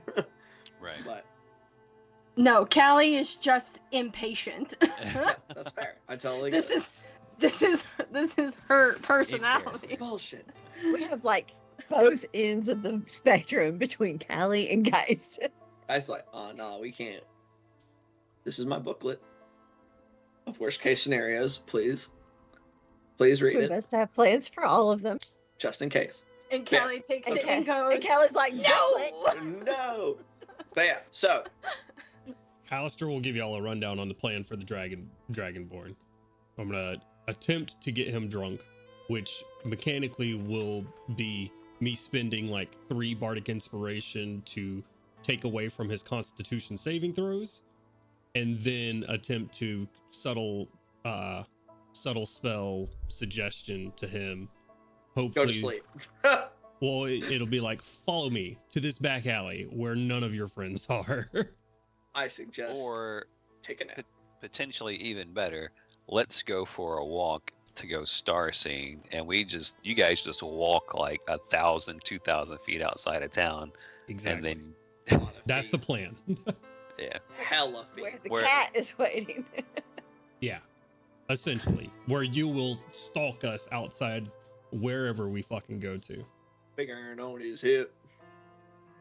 Can They lead might him feel like he should do up to 2d6. 1,600 feet out of town. 16. Is God that- damn it. Do you have disadvantage at long range or no? Not anymore. Not anymore. Ow! Don't you roll a natural 1, motherfucker. If I That'd get be shot in the hilarious. foot. Man, We got that's you a now. big gun. There goes my foot. I would just imagine it's like in Fallout New Vegas, you got the 2 people out there and just shoot the wrong one. How much HP Sarah you Bell's got? over there tinkering her leg. It's like, God damn it, I gotta make another one of these. Does that sound good to everybody? Okay. Wonderful. sounds good. Final rundown because I feel like different things have been proposed and I'm not sure. We'll make sure everybody's on the same page for what's going down. So it seems like there's 3 different plans. Drunk plan. We get Dragonborn drunk. We Right. suggest things Kidnap to his him. ass or murder. Walk him out whatever. and kill him, or potentially, if he's very amenable, have a nice long conversation with him on the way out to his imminent demise. Correct. Okay. Second Safest plan. and earliest plan. That one. Yeah. Second plan is you guys pull some Pinkerton shit and say this is what's going on inside of the mayor's house. Talking to the y'all. Yeah, that's Alistair and Callie going to speak to the mayor under premises of consortium nonsense. Correct. Okay. And That's timeline 2. wise, that's the second. Okay. Timeline. Yeah, timeline wise, that was Am I tracking? Okay. That Yeah. that's because we're gonna have to wait later if the Dragonborn doesn't show up. So that is plan B and would happen later. And then the last Okay. one. Then third chronologically. Is after everyone's dreams, then we zip zop through people's windows and dig through their trash cans and stationaries to see if they have You look for their mail. kidnapped cat person. No, sorry, that's the wrong letter. Okay. All right. Do some recon inside of people's houses and see if there's anything to be See what found. information you can find. Okay. Yeah. Cool. So currently not going through with the plan of Clyde trying to get a conversation with Granger. Is that what I'm understanding? That seems like it has a very high chance of failure. Of backfiring? Yeah. I mean, I don't know. Miss 100 shots you don't take. I mean, we could definitely figure out if that would be bad or not, but it would require a day of reconnaissance on facts to see if Silvershot even knows about Cat Girl in town. So there you go. All right. So this is the plan. Drunken Dragonborn, go. Darkin Dragonborn. Sounds like a Durkin. great movie. Hell yeah. But anyway, I'm not going to sidetrack us. Okay, cool. Is everybody ready to attempt to execute on these plans? Oh, I'm definitely ready to execute. I'm just saying, he's so little. Shouldn't his revolvers do 2d6 instead of 2d8? No, that's the whole purpose of why they look fucking massive, is because they're regular sized revolvers in my cat hands. Small bullets make it easier to pierce arteries. The fingers don't even go all the way around them. I got grips like this. Okay, noted. To disadvantage on all your attack. Anyway, so cool beanie weenies. So, I take that. So if Clyde is everybody kind of stealing into town or like close by? If we're taking the wagon into town, Clyde will just lay down in the wagon and then sneak out laterwards. Okay. All right. What are y'all doing with Brett? Who is? We'll wake him up and let him know So that is we're he- going he's back still- to town. Yeah. At this point, I'll say like you guys have spent another couple hours, but that means he's been asleep for a grand total of like 4 or 5 hours. Are we leaving John behind for him to sleep there?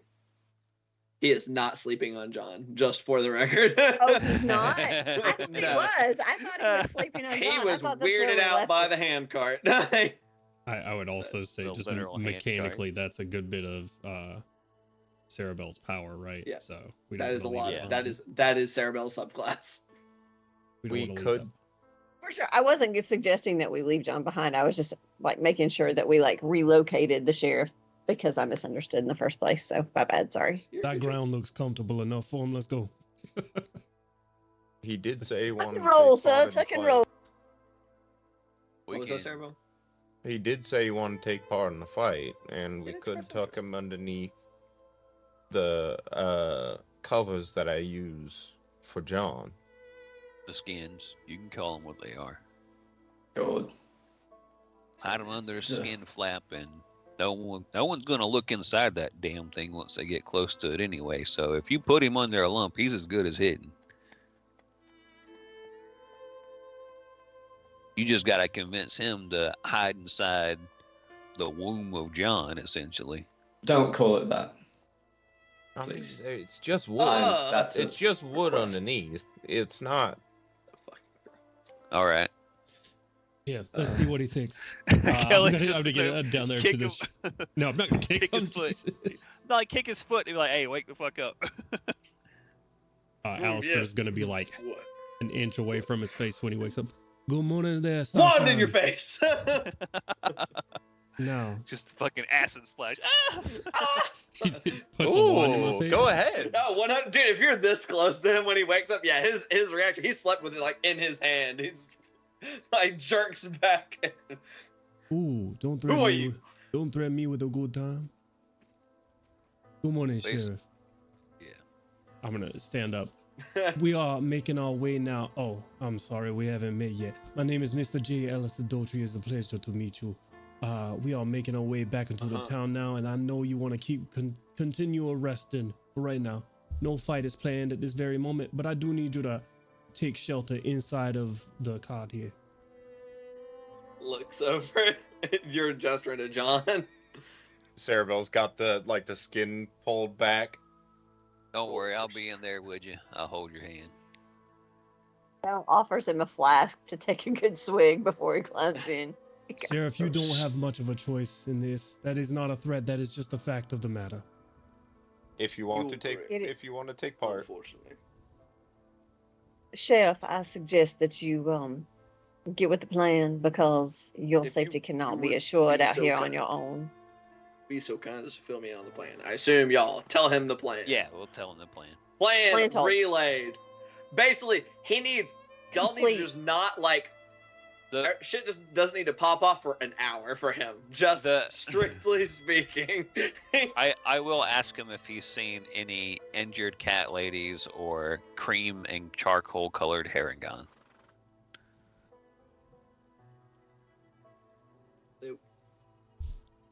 I do not recall any tabaxi, but there was a herringon among that party. Oh yeah. Whereabouts? Did she meet that description? Yes. All right, I need you to get in here. Herringon are not completely. They're not common, but I have seen a few. But yes, a herringon of that description was with them. I believe she's staying currently over in the miners' dormitories as well. Do you seem to be a willing compatriot of these fellas? Saw no bonds of any kind. And from what little I saw, she seemed entertained. All right. Friend of yours? Yeah. You could say that. Keeps bad Reminder that some bonds are invisible. Well, I mean- Sheriff Just kind of Hey. shrugs. and Mr. King, it is a little sweaty underneath there. Ew. He sweats.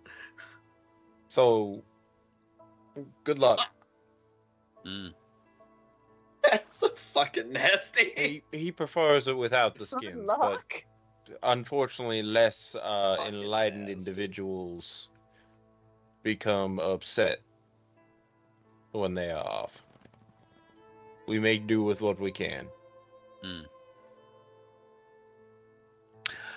Before leaving, we should have a quick meal, and I will make sure the sheriff is fed. Because I imagine he's probably hadn't eaten in like a fucking He has day. not eaten in 2 days. No. Yeah. So he has make- not slept I'm nor not eaten. He's saying- basically been on the run since I'm not they saying- shot up his Yeah. spot. I'm not saying we're gonna like stop and cook some, rabbit stew or something, but yeah, give him some jerky to Rabbit stew. eat while in the skin flaps. Not that rabbit, my bad. Hold on. We found her! We found her! She's so delicious. You were Delicious. great for trying to find her. Whew. That was good. All right. Before Callie heads back into town with Guys. Professor and Alistair, she's gonna smack the sheriff on the shoulder and give him 5 points of lay on hands, and just go, "Be ready, be ready." I'm just gonna generous. I would not spend those 5 points of lay on Okay. hands. He's an hour away from completing a long rest. Oh, okay. So Okay. I wasn't sure if it was a short rest or a long rest, because if it was a short rest, then it's like, well, long rest can be completed in 6 hours. So that's why Okay. he was like, if you all let me get a nap in. okay. So then I'm just Encouragement. yeah.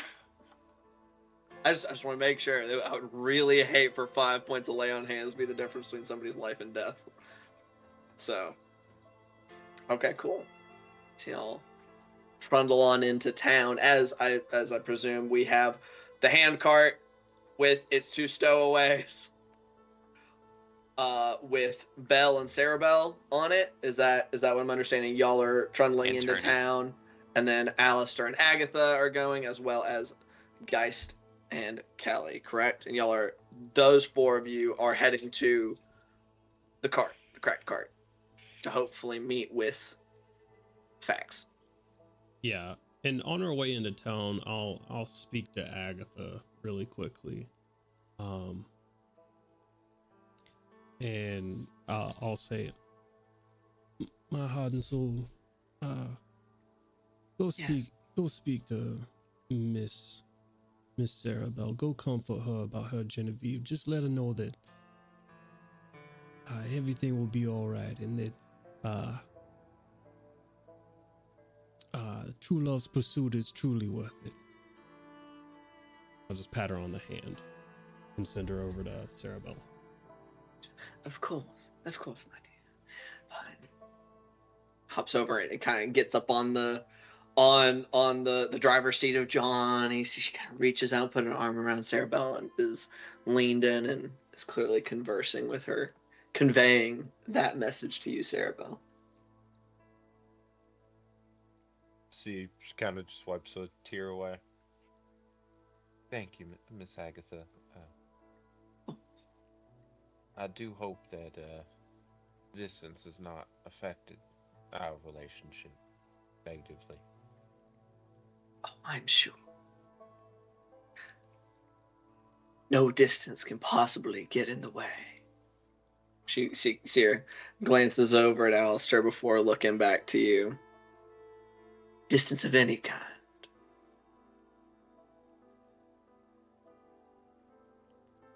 Then you trundle on into town.